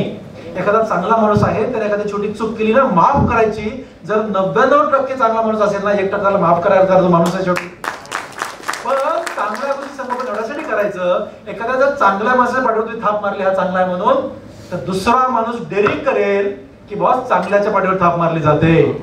बरोबर आहे का नाही? तर चांगल्या माणसाचे जर वडाताण करायला लागले तर दुसरा म्हणेल चांगला हो की नको बॉस, आता कशाला चांगला त्या मार्गाला जाऊ का नको जाऊ. इथं आजकाल काय घडतं, जे लुडबुड करतात चमचे, त्यांचं सगळं घडतं. आपलं तर काय खरं नाही. आपण इमानदारीनं काम करतो, प्रामाणिकपणे काम करतो, आपल्याला कोणी विचारतच नाही. अशी भावना नाही तयार झाली पाहिजे. समाज घडवण्यासाठी कशी भावना तयार झाली पाहिजे? ही भावना तयार झाली पाहिजे की चांगल्या, जर आपण चांगलं काम केलं, त्याचं कौतुक होतं, त्याला मेडल मिळतात, त्याची शबासकी होते. आणि मग ही जेव्हा घडतं ना, तर मी काय म्हणालो तुम्हाला काय म्हणालो? समाज घडवण्याचं काम घडतं. का तर चांगल्या जेव्हा कौतुक होतं ना, दुसरा तिसरा चौथा पाचवा सहावा काय म्हणतो, आपण पण चांगलं झालं पाहिजे. म्हणून चांगल्या माणसाचं संगोपन करा, ही खूप महत्वाची गोष्ट आहे. तुम्हाला मी संधीच्या गोष्टी 3 मिनिटं बोलणार आहे. माझा विषय तर मी संपवणार आहे. आज मला मुलं कमी दिसले. ऍक्च्युली संधीची गोष्ट ही पूर्णपणे मुलांसाठी मी डिझाईन केली आहे. कुठलीच गोष्ट मी ठरवून बोललो नाही आतापर्यंत. आजचंही भाषण मी ठरवून बोललेलं नाहीये. ओके, मी जातो, समोरचे लोक बघतो, त्याचे चेहरे बघतो, मला कळतात. मला कळतात चेहरे, लगेच कळतात. तुम्हाला माहितीये का, मला 3 सेकंदामध्ये डायग्नोसिस कळतात. 3 सेकंद मी पेशंटला 3 सेकंद बघतो, 3 सेकंद. तसं नंतर मी पुन्हा त्याला हात लावतो, नाडी लावतो, स्टेथो लावतो. मला आधीच 3 सेकंदात कळलेलं असेल कुठला आजार झाला, पण बघतो एवढ्यासाठी मला त्याची फीस घ्यायची असते ना. होय हो डॉक्टर, हातच लावायला पैसे घ्यायचे असं बघतो पेशंटला पुन्हा. पण 3 सेकंदात मला कळतं, कारण मला चेहरे वाचता येतात. ओके, मला चेहरे वाचता येतात. त्या चेहऱ्यावर मी भाषण ठरवतो आणि त्याच भाषणावर मी बोलत राहतो. पण संधीची गोष्ट हा विषय दिलाय म्हणून तुम्हाला सांगतो मी संधीची गोष्ट हा विषय मुलांसाठी डिझाईन केला म्हणत होतो. काय लेकर दिसत आहेत बघा. मी संधीची गोष्ट काय झालं, 4 मिनिटं बोलणार आहे. संधीची गोष्ट काय झालं की मी 11वी-12वी शाहू कॉलेजमध्ये होतो. आमचे एक अनिरुद्ध तिथं जय वाघोरे सर होते. ते आम्हाला 12वीची आमची प्रियांगल झाली, मेन एक्झाम बाकी होती, ते आम्हाला टेनिसवर घेऊन गेले. तेव्हा 3च कॉलेज शाहू कॉलेजच्या बांधलेल्या होत्या आणि त्याच्यावरती आम्ही 330 विद्यार्थी होतो. आणि त्यांनी गोष्ट सांगितली, प्रत्येकाच्या आयुष्यात संधी येते. जर बारका नाही का, प्रत्येकाच्या आयुष्यात संधी येते. तुम्ही जर जागरूक असाल, तत्पर असाल, अलर्ट असाल. जागरूक असणं, तत्पर असणं, अलर्ट असणं, तिन्ही शब्द सारखेच आहेत. तर ती संधी येते, दरवाजा खटखटते आणि तुम्ही जागरूक आहात, अलर्ट आहात, तत्पर आहात, दरवाजा उघडता, त्या संधीला आत्मसात करता, तुमच्या आयुष्याचं कल्याण करून घेता. ही संधीची गोष्ट आहे. पण पुढे बघा, पण असंच घडतं का? विद्यार्थ्याच्या जीवनामध्ये जागरूक असणे, तत्पर असणे म्हणजे काय? तर विद्यार्थ्याच्या जीवनामध्ये जागरूक असणे, तत्पर असणे, अलर्ट असणे म्हणजे अभ्यास करणे. फिनिश. शिक्षकाच्या आयुष्यामध्ये, डॉक्टरांच्या आयुष्यामध्ये, व्यापाऱ्यांच्या आयुष्यामध्ये तत्पर असणे म्हणजे काय? ज्या प्रोफेशन मध्ये आहेत तिथं इमानदारीद्वारे आपलं काम करणे, तत्पर असणे, त्याला संधी असं म्हणतात. ओके, पण असंच घडतं का? नाही, असंच घडत नाही. सगळेच विद्यार्थी तत्पर असत नाहीत, अलर्ट असत नाहीत. ती संधी येते, दरवाजा खटखटते, 1दा 2दा 3दा 4दा 5दा लाख वेळा दरवाजा खटखटते, कारण त्या संधीला तुमच्या आयुष्यात यायचं असतं. पण तुम्ही मस्त झोपलेले असतात, तुम्ही दरवाजा उघडत नाहीत. काल्पनिक गोष्ट आहे, ती संधी निघून जाते. ती कंटाळून संधी निघून जाते. निघून गेल्यानंतर तुम्हाला जाग येते. जाग आल्यास तुम्हाला कळतं जे कोणी दरवाजा खटखटत होतं ती संधी होती. मित्र, हे कळतं, पण तुम्हाला हे माहित आहे का की ही संधी, जी संधी एकदा पाठ फिरवली ना ती परत येत नसते. दुसऱ्या आयुष्यातल्या सगळ्यात कुठली संधी मिळेल, पण ही जगातली सगळ्यात चांगली संधी ही पुन्हा येत नसते. ही आहे संधीची गोष्ट. मी ही गोष्ट तुम्हाला का सांगितली? मी 1, 2, 3 नाही 1 लाख वेळा ह्या विषयाला विचार केला असेल. 1700-1750 व्याख्यान मी या विषयावरती दिलेत. आणि तुम्हाला मी सांगत होतो की संधीची गोष्ट तुम्हाला मी का सांगत होतो, याविषयी इतकं का मी बोलत होतो, कारण 15 ऑगस्ट 2000ला 15 ऑगस्ट एका शाळेत गेलो. फ्लॅग होस्टिंग केल्यानंतर मित्रांनी मला इन्व्हाइट केलं होतं 22 वर्षापूर्वी. आणि फ्लॅग होस्टिंग झाल्यानंतर मला म्हटलं विठ्ठल काहीतरी बोलतो, आम्हाला फारसं बोलता येत नव्हतं. पण बोल म्हणल्यास मी संधीची गोष्ट मला सांगितली. निघून गेलो आणि मला एक 10 वर्षानंतर फोन आला. मी फोन फार कमी घेतो, समोर फोनच घेत नाही. दिवसभरात जास्तीत जास्त 4 मिनिटं मी फोनवरती बोलतो. त्यामुळे फोन हा विषय फारच कमी आहे माझ्यासाठी. त्यामुळे ना मी फक्त माझ्या माईला स्वतःहून फोन करतो, बाकी मी स्वतःहून कुणाला फोन करत नाही. माझ्या माईला मी सोबत नसेल तर, कारण तिला फोन केल्याशिवाय मी कुठलंच काम सुरू करत नाही. त्यामुळे तिला फोन केल्याशिवाय माझं काहीच सुरू होत नाही. तिला सगळ्यात पहिला फोन, तिचे 4 शब्द ऐकायचे, मग पुढे कामाला लागतो. हा माझा शेड्यूल असतो. पण फोन आला मला, ते उबडीमध्ये एवढे मोठे लोक असताना, सर, पण मुलाने ऐकलेलं आहे, विद्यार्थी बोलतो मला, मी जरा ऐकतो, फोनवर जरा ऐकतो. नाही तर बाकीचे फोन माझे असिस्टंट घेतात. चौधरी साहेबांचे सगळे फोन असिस्टंट घेत होते. त्याच्यामुळे ते भानगड असे फोन अटेंड होतात, पण मी अटेंड करत नाही. मग ते विद्यार्थी बोलतो मला, मी ऐकतो. मग बरं लवकर बोल सर, ऐका ना. 10 वर्ष म्हणजे 2015 मध्ये मला 2010 मध्ये फोन आला. मी 2000 मध्ये गेलो होतो. सर ऐका नाही, तुम्ही 15 ऑगस्ट 2000 या दिवशी आमच्या शाळेत आले होते. अरे राजा म्हणलं, 1000 शाळेमध्ये गेलो मी. पटपट सांग. नाही सर ऐका ना. म्हणलं बोल, पटपट बोल. म्हणे सर तुम्ही त्या दिवशी शाळेत आलात तेव्हा तुम्ही संधीची गोष्ट सांगितली. म्हणलं हो रे राजा, खूप लोकांना सांगितलं. ऐका ना सर, आता हे लेकरात संपत नाही. ऐका ना. बोल बोल बोल, पटपट बोल. तो म्हणाला त्या वर्षी, म्हणजे त्याच्या अगोदरच्या वर्षी मी नापास झालो होतो. आणि त्या वर्षी ज्या वर्षी तुमच्या शाळेत आले त्या वर्षी मी 10वी रिपीट करत होतो. 10वीला मी रिपीट करत होतो. तुमची ती संधीची गोष्ट ऐकली आणि आज 10 वर्षानंतर मी सायंटिस्ट झालोय. त्यासाठी मी तुम्हाला फोन केला. तुम्हाला सांगतो मुलांनो, that was a day in my life. 2010 हा दिवस माझ्या आयुष्यातला आहे. या मुलांनी फोन केला त्या दिवशी, अगदी रोमांच माझ्या अंगावर उभा झाला होता. 10वीला नापास झालेला माणूस, 10वीला नापास झालेला मुलगा सायंटिस्ट होतोय. कॅन यू इमॅजिन दिस? आणि तो म्हणतोय की सर आई वडिलांना मी आणखी फोन केला नाही, मी तुमच्याशी आधी बोलायचं होतं मला. ते लेकरांची अटॅचमेंट आहे. मला लेकर प्रचंड अटॅच झाले. मला काय सांगू मी आता. म्हणजे असं वाटतं ना कधी काही ही माझी स्वतःचीच लेकरं आहेत आणि मी त्याचा सगळ्यांचा पालक आहे. समोर ही भावनाच खूप वेगळी तयार झाली. ह्या लेकरांनी एवढं प्रेम दिलं ना, म्हणजे मी कुठे पण गेलो, मी रेल्वे स्टेशनला जाऊ, मी बस स्टँडला जाऊ, की मी असं बाहेर बाजारात जाऊ, 10-12 लेकरं आलेले असतात. सर मला फोटो काढायचा, सर मला तुमच्यासारखं बनायचं. मला इतकं छान वाटायला लागतं की डॉक्टर विठ्ठल लहाने काहीतरी चांगला बोलतोय, लेकरांना आवडतं, म्हणजे हे लेकरं चांगले आहेत ना. आणि त्या दिवशी मी ठरवलं डॉक्टर विठ्ठलाने खूप बिझी आहे, प्रचंड काम करतोय, मान्य आहे सगळं, पण तो जर 1 तास दिल्यानंतर जर नापास झालेला माणूस सायंटिस्ट असेल याने वेळ दिला पाहिजे. आणि म्हणून मी येतो. आजही त्याच कारणाचा आहे मी. ते म्हणाले मुलं खूप असतील म्हणून आलो, मुलं नाहीत म्हणले असं आलोच नसतो. बाकीच्याला वेळ देत नाही, बाकीच्याला फारसा वेळ मी देत नाही. मुलांना पुन्हा तुम्हाला सांगतो ही गोष्ट मी का सांगितली. त्याचं कारण होतं ना की मी स्वतःला ही गोष्ट लागू झाली.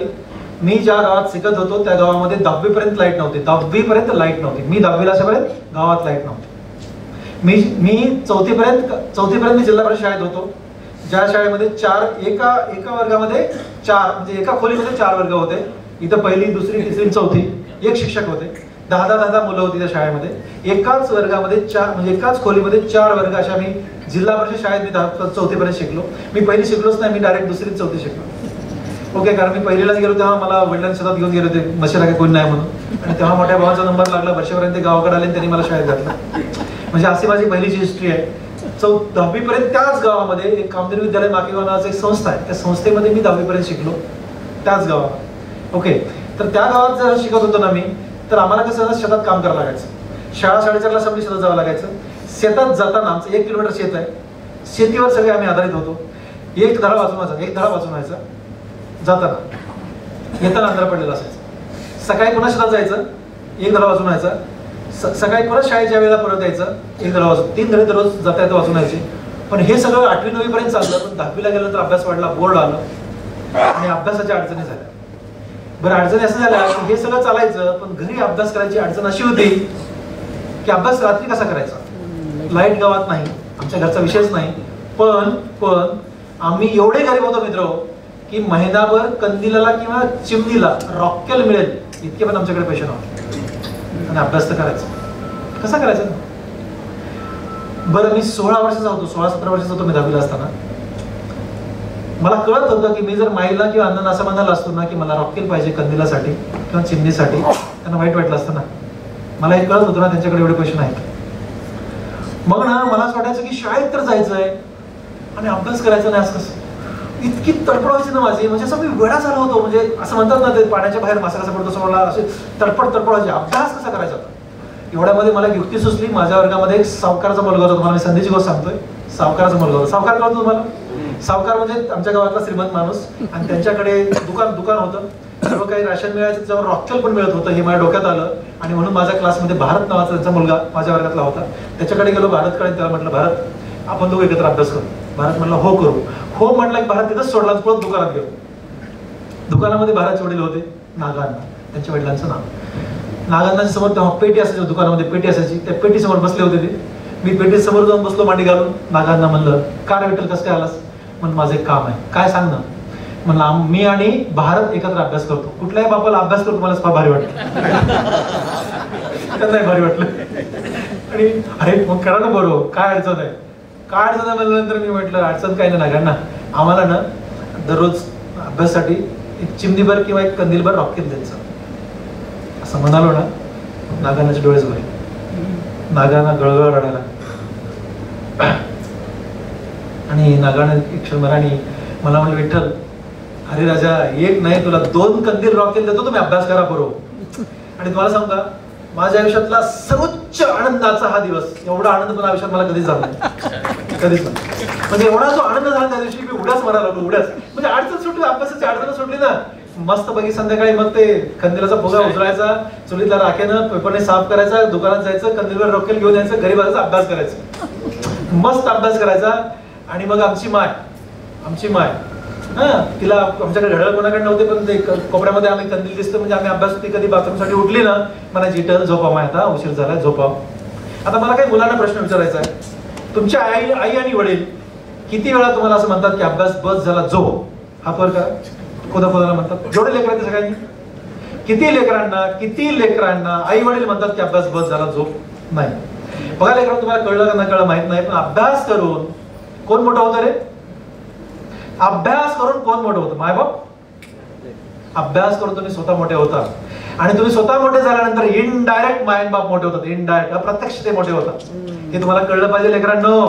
आणि तुम्हाला अभ्यास करण्याची काय गरज पडली पाहिजे? बघा, आतापर्यंत तुम्हाला कळलं की नाही कळलं माहित नाही, पण तुम्हाला आज तुम्ही डॉक्टर विठ्ठल राणे संधीची गोष्ट ऐकताय. इथून पुढे आयुष्यात एकदाही माईनं बापान अभ्यास कर म्हणला नाही पाहिजे. एकदा पण. माझी माय मला झोपच म्हणायची. आणि त्याच्या पुढची तुम्हाला गोष्ट तुमच्या बाईची सांगतो, माझ्या लेकराला आतापर्यंत आम्ही फक्त झोपवायचंच काम केलंय, अभ्यास कर म्हणायचं कधीच काम केलं नाही. एकदा पण नाही. माय, माझी अण्णा, मी आणि माझी बायको 5 माणसं म्हणजे त्याला फक्त झोपायचं काम करत होतो. अभ्यास बस झाला, झोप. हे मला तर माझ्या माईने केलं. आणि मग माय उठली की थोडी कंदिलाची वाद कमी करायची, माय झोपली वाढवायची. अभ्यास पण सोडून करत आहे आम्ही. आपला अभ्यास संपवायचा, पुन्हा पाठवण्याचा अभ्यास करायचा. अभ्यास मस्त सुरू झाला. आमच्या वर्गामध्ये 118 मुलं 10वीला होते. त्यातले प्रॉपर माकेगावचे 13 गावचे लोक त्या गावात येत होते. प्रॉपर आमचे माकेगाव नावाचं गाव आहे माझं, त्या गावचे आम्ही 10 जण होतो. 10वीची बोर्डाची परीक्षा झाली. आमच्या गावात बोर्ड बीड नव्हता. आम्ही असंच एक 50-60 किलोमीटर दूर जाऊन बोर्डाची एक्झाम दिली. आणि त्या एक्झाम मध्ये बोर्डाचा निकाल 10वी बोर्डाचा, आणि माकेगावच्या 10 जणांपैकी 9 जण नापास झाले. आता हे सांगायची गरज आहे. एक्झाम पास झाला, पास नाही तर केंद्रात मी पहिला आलो, फर्स्ट पहिला. मी तुम्हाला संधीची गोष्ट सांगतो मुलांनो. 11वी-12वी शाहू कॉलेजला तेव्हा आणखी एक चांगली गोष्ट घडली. माझी 10वी झाली तेव्हा दादांचा MS डोळ्याचा याच्यातला विषय संपला औरंगाबादला. ते आंबेजोगाईला मेडिकल कॉलेजमध्ये जॉईन झाले. आणि मग त्यांनी ठरवलं की मला लातूरच्या शाहूमध्ये ठेवायचं. मी जरा हुशार विद्यार्थी नाहीये, घासून मेरिट आलो. 11वी-12वी हुशार विद्यार्थी नाहीये. मला एकदा वाजताच पाठ होत नाहीये, 2दा वाजताच पाठ होत नाहीये, 10 वेळा वाजताच पाठ होत नाही. मला 20 वेळा वाचावं लागतं, प्रामाणिकपणे सांगतो. हा, पण एकदा पाठ झालं की त्या आयुष्यावर विसरत नाही, एवढं मात्र पक्क आहे. ते पण विसरत. मी म्हणालो 3 सेकंदात मला पेशंट कळतात, कारण मी पुस्तकं पाठ केली होती. ओके. आणि मग मेडिकल लागलो, MBBS लागलो. MBBS ला फर्स्ट इयरला 50 जण होतो, त्यातले 30 नापास झाले, 20 नापास झाले, 30 पास झाले. पण त्या 30 मध्ये मी होतो. फर्स्ट इयर झालं, सेकंड इयर झालं, थर्ड इयरला गेल्यानंतर 15-15 मुलाच्या बॅच झाल्या. आणि मग दादा तिथेच होते अंबेजोगाईला, मी अंबेजोगाईला होतो, दादाच्या घरात मी राहत होतो. मग वर्गात टीचर आली मला प्रश्न विचारायचे सगळ्यात पहिला, कारण मी लहान सरांचा भाऊ होतो. ओके, माझा सख्खा मोठा भाऊ पण तो माझा बॉस होता, टीचर होते. आणि मला नाही आलं 10 वेळा 15 वेळा मला आलं नाही सांगायचं विठ्ठलला काहीच येत नाही, विठ्ठलला काहीच येत नाही. मला तुम्हाला सांगा, मी आत्ता दादा 66 वर्षाचे, मी 53 वर्षात झालोय, पण आत्ता सुद्धा मी दादांना मेसेज करतो मला तुम्हाला बोलायचं म्हणून. आत्ता आजचं बोलतोय, माझा मुलगा डॉक्टर झालाय, मी अर्धा म्हातारा झालोय. ओके, तेव्हा काय असेल, आजही मी दादांना प्रत्यक्ष फोन करत नाही, दादा मला फोन करतात, मी मेसेज पाठवल्यानंतर तेव्हा त्यांना बोलतो. एवढी आदरयुक्त भीती त्या माणसाची मला आज आहे, तेव्हा किती असेल. आणि मग दादांना कळल्यास मग आमच्या घरात आणखी एक चांगला माणूस आहे, आमच्या बहिणी, म्हणजे यांना हे माझे पहिले आई वडील, दादा वहिनी माझे दुसरे आई वडील, असं आमचं नातं आहे. माझी वहिनी माझ्यावर आई वडील प्रेम करते आणि त्याच वहिनीच्या घरामध्ये मी 12.5 वर्ष राहिलोय शिकण्यासाठी.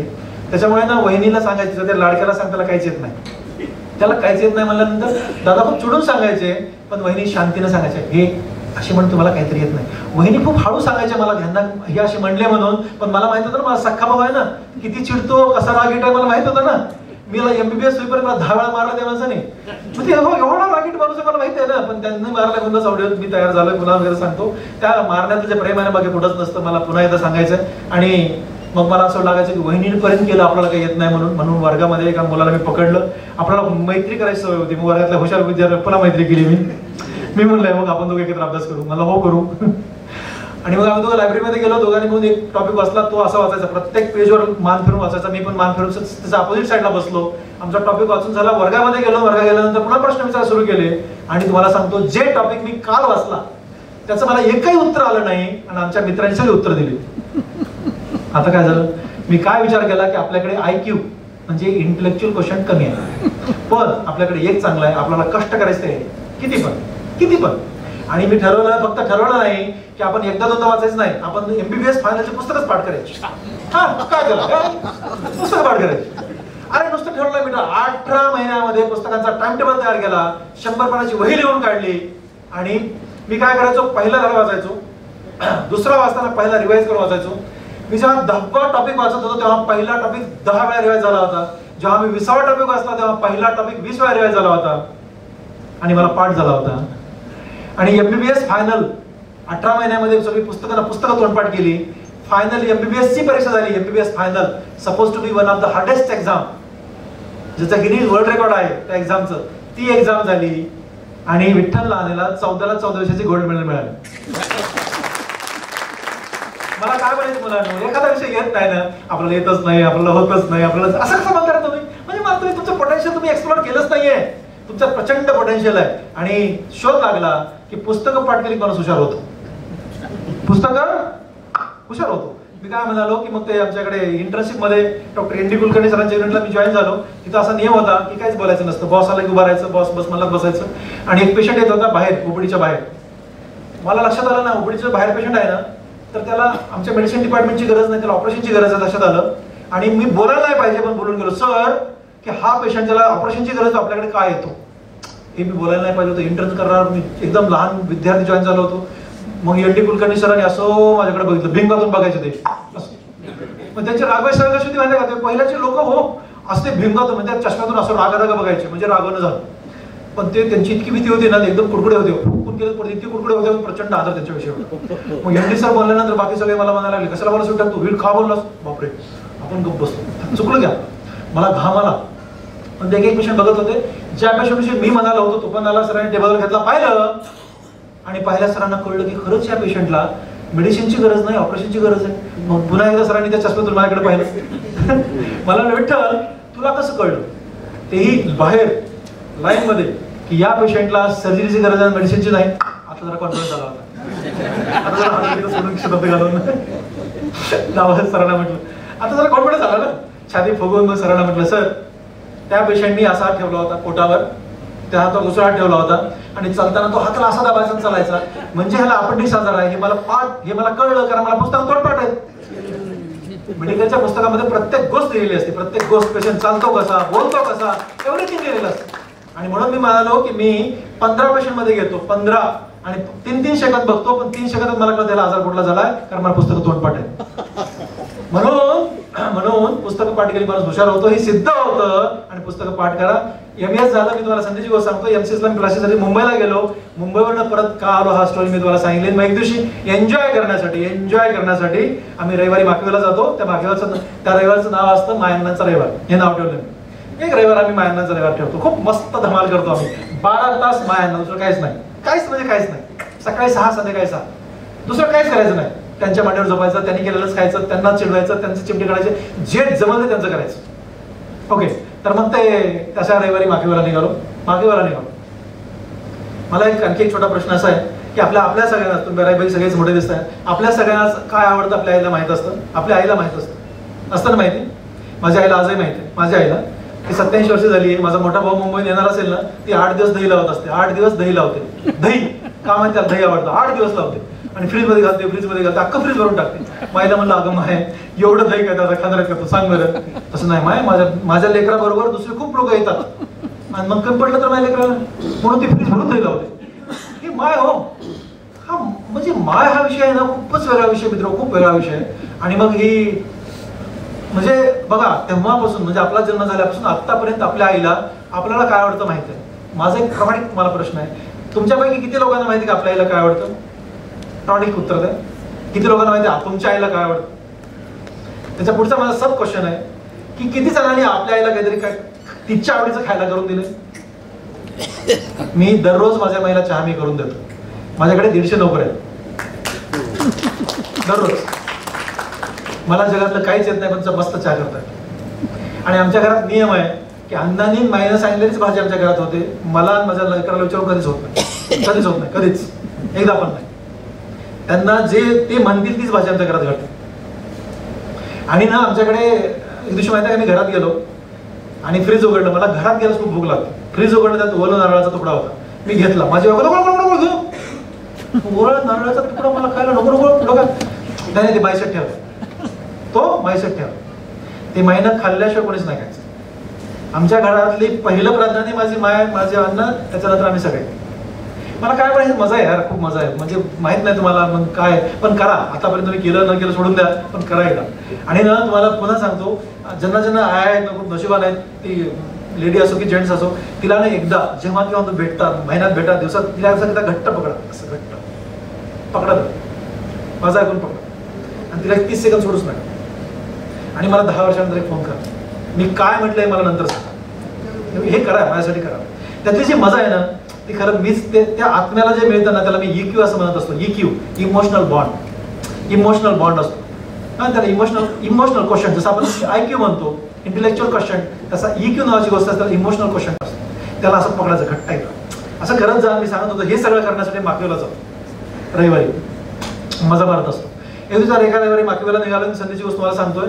आणि ज्या रस्त्याने माझी गाडी जाते त्या रस्त्यावरती जी मुलं 10वीला नापास झाली माझ्या बरोबरची 9, त्यातल्या एका मित्राचं घर आहे रस्त्यावर. कोटा छोटं घर, उसाच्या पाचव्याने मिळलेलं घर आहे त्याचं. आणि तो 3 लेकरं घेऊन बाहेर आला. त्याच्या हातामध्ये 2 मुली 1 मुलगा. आणि माझ्या गाडीसमोर आला. विठ्ठल गाडी थांबव, गाडी. मी थांबवली गाडी. आमच्याकडे कसं आहे, विठ्ठल आणि किती मोठा डॉक्टर असेल आमच्या गावामध्ये, मला कुठं काही काम सांगतात मी काय पण करतो म्हणजे कोणालाच नाही म्हणत नाही. हा काय काही सांगा त्याने हो. मग जेव्हा गाडीतून उतरलो मी, खाली आलो.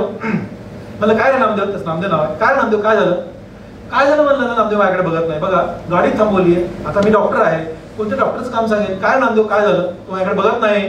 त्या लेकराकडे बघतोय, पूजा नाव त्या मुलीचं. पूजा, तुला माहिती आहे का हे कोण आहे? माझ्याकडे न बघता मी खाली उतरलोय. तुझ्यामध्ये माहितीच नाही हे डॉक्टर विठ्ठल आणि दर त्यांच्या पेपरला फोटो बघते म्हणे मी. पूजा त्याची मुलगी 8वीला, ती म्हणते अशी. त्याच्यानंतर मग नामदेव रडायला लागला. मी सिरियस झालो, त्याच्यात काय झालंय नामदेव, काय झालं रे असं म्हणलं. तर नामदेव तरी माझ्याकडे बघत नाही. पूजा तुला माहित नाही ग, पूजाला हे विठ्ठल लांडे आहेत ना, हे माझे वर्गमित्र आहेत. एकदम लहान आवाज, हे माझे वर्गमित्र आहेत. आम्ही दोघं एकाच बेंचवर बसायचो. आम्हाला 10वी पर्यंत आम्ही जमिनीवर बसायचो, पण 10वीला आम्हाला बेंच होते. एका बेंचवर 5 जण बसायचे. त्यात मी एक आणि तो एक होता. दुसरी आणखी 3 जण. इतक्या वर्षाची आठवण तिला सांगतोय की हा माझा वर्गमित्र आहे. आम्ही दोघं एकाच बेंचवर बसायचो. त्याच्या पुढे तो म्हणतोय आम्ही एकाच टोपल्याखालच्या भाकरी खायचो. तुम्हाला कळतं का न कळतं माहित नाही. आमचं घर होतं ना, त्याला दरवाजा नव्हता. आमच्या घराला दरवाजा नव्हता, पत्र्याचं घर होतं. आणि त्याला कडी कुंडा कुलूप असलं काही नव्हतं आमच्या घराला. तर त्या पत्र्याच्या शेडमध्ये माझी माय भाकरी ठेवायची आणि एक मोठं टोपलं त्याला झाकून ठेवायची, कुत्र्या मांजरीने काढू नये म्हणून. त्याला मी घंगाळ टोपलं असं म्हणायचे. तर दुपारी सुट्टीमध्ये तो शेजारचेच नामदेव लहाण्याचे बाजूलाच राहायचा, तर त्या टोपल्या खालच्या भाकरी खायला तुमच्यासोबत यायचं. आता बघा एवढ्या वर्षीच ते आठवण सांगतो त्या पूजा तुला माहित नाही ग, हे विठ्ठल लहाणे माझा वर्ग मित्र आहे. एकाच बेंचवर बसायचो, एकाच टपल्या खालच्या भाकरी खायचो. आणि विठ्ठल नेहमी म्हणायचा मला अभ्यास कर, पण पूजा तुला सांगतो मला कळलं नाही ग, पण जाऊ दे आता, मला सोडून दे. ह्या विठ्ठल लहाणेकडे बघून तो अभ्यास कर आणि मोठा माणूस हो. आता उत्तरार्धातला छोटासा विषय, प्रश्न आहे माझा, उत्तर द्या आणि मी आता पळून जाणार आहे. मला सोडायचं, मला पुन्हा थँक्यू काय म्हणायचं नाही. माझा प्रश्न आहे, प्रश्न उत्तर पाहिजे मुलांकडनं. उत्तर दिलं तर पुढे बोलणार, पुढे काहीच बोलणार नाही. आमच्या नामदेवचं काय चुकलं? पटकन सांगा. एका नाही आहे, मुलांनी. येस, उभा राहा. स्टडी केला नाही. आणखी कोण सांगताय? बस खाली. हा बोल. घेतला नाही. गुड. हा, तुला काय सांगायचं का वेळ? हा सांग. संधी आली होती, त्याची संधी तो सोबत केलं. गुड. तुमचे लेकर हुशार आहे बोस. मला सांगतो, शिक्षण ही संधी असते. शिक्षणाने माणूस इतका मोठा होतो, तो असताना आणि नसताना म्हणजे चिरकाल मोठाच राहतो. ही शिक्षणाची संधी नामदेवच्याही दरवाजावर खटखटत होती आणि माझ्याही दरवाजावर खटखटत होती. त्यातला एक जागरूक होता, तत्पर होता, अलर्ट होता आणि एक झोपलेला होता. तुम्हाला काय नामदेवाचे की विठ्ठल व्हायचे?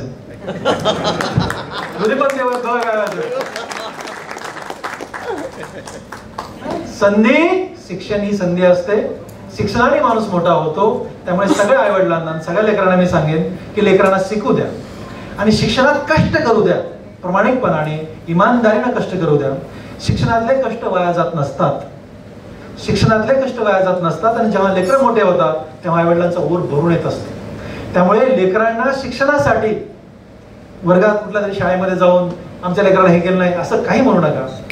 उलट लेकरांनाच तंबी द्या, लेकरांनाच सांगा.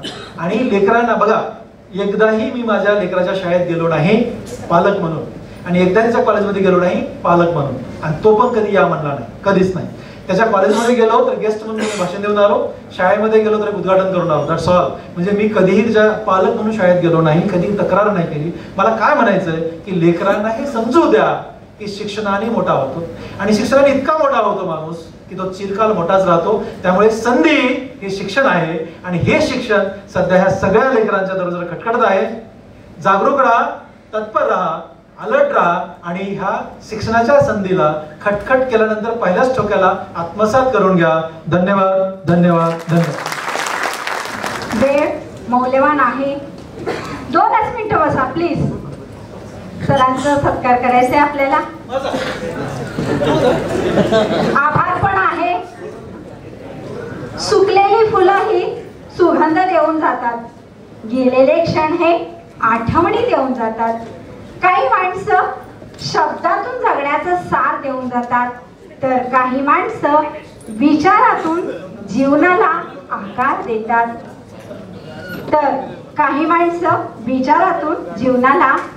देतात.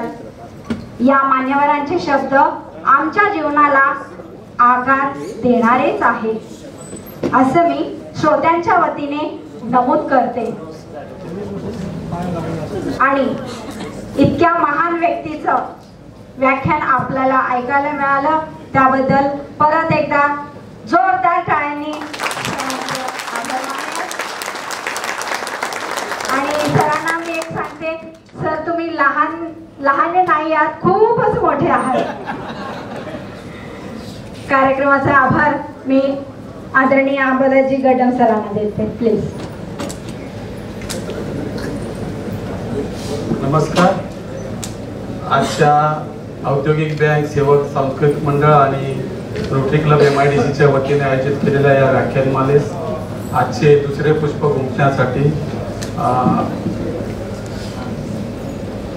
गुंफण्यासाठी संधीची गोष्ट या विषयावर डॉक्टर विठ्ठलराव लहाने सर यांच्या आपल्या या कार्यक्रमात उपस्थिती लाभली आणि त्यांच्या अमोघ वाणीने आपल्या सगळ्यांना मंत्रमुग्ध केले. असं आपण नेहमी म्हणतो, पण आज तसं म्हणू शकत नाहीये. त्यांनी आपल्या अमोघ वाणीने आपल्या सगळ्यांना भावनिक करून सोडलेलं आहे असं मला वाटतं. तर त्यांनी त्या आजच्या त्यांच्या मनोगत आणि त्यांच्या सर्व विषय सगळ्यांनी गांभीर्याने घ्यावं आणि त्यांनी सांगितलेले आपला आचरणात आणावे अशी मी आपला सर्व रसिक प्रेक्षकांना विनंती करतो. आज आपल्या उपस्थितीबद्दल मी आभार व्यक्त करतो. उद्याच्या उपस्थितीची मी आपल्याला आमंत्रित करतोय आणि माझी सर्वांचा छोटासा सत्कार करण्यासाठी मी आमच्या सोलापूरचे ज्ञाती संस्थेचे माजी सेक्रेटरी आणि माझ्या रोटरी क्लबचे डायरेक्टर श्री सत्यनारायणजी गुरम यांना विनंती करतो की छोटीशी भेट म्हणून सरांनी स्वीकारावी.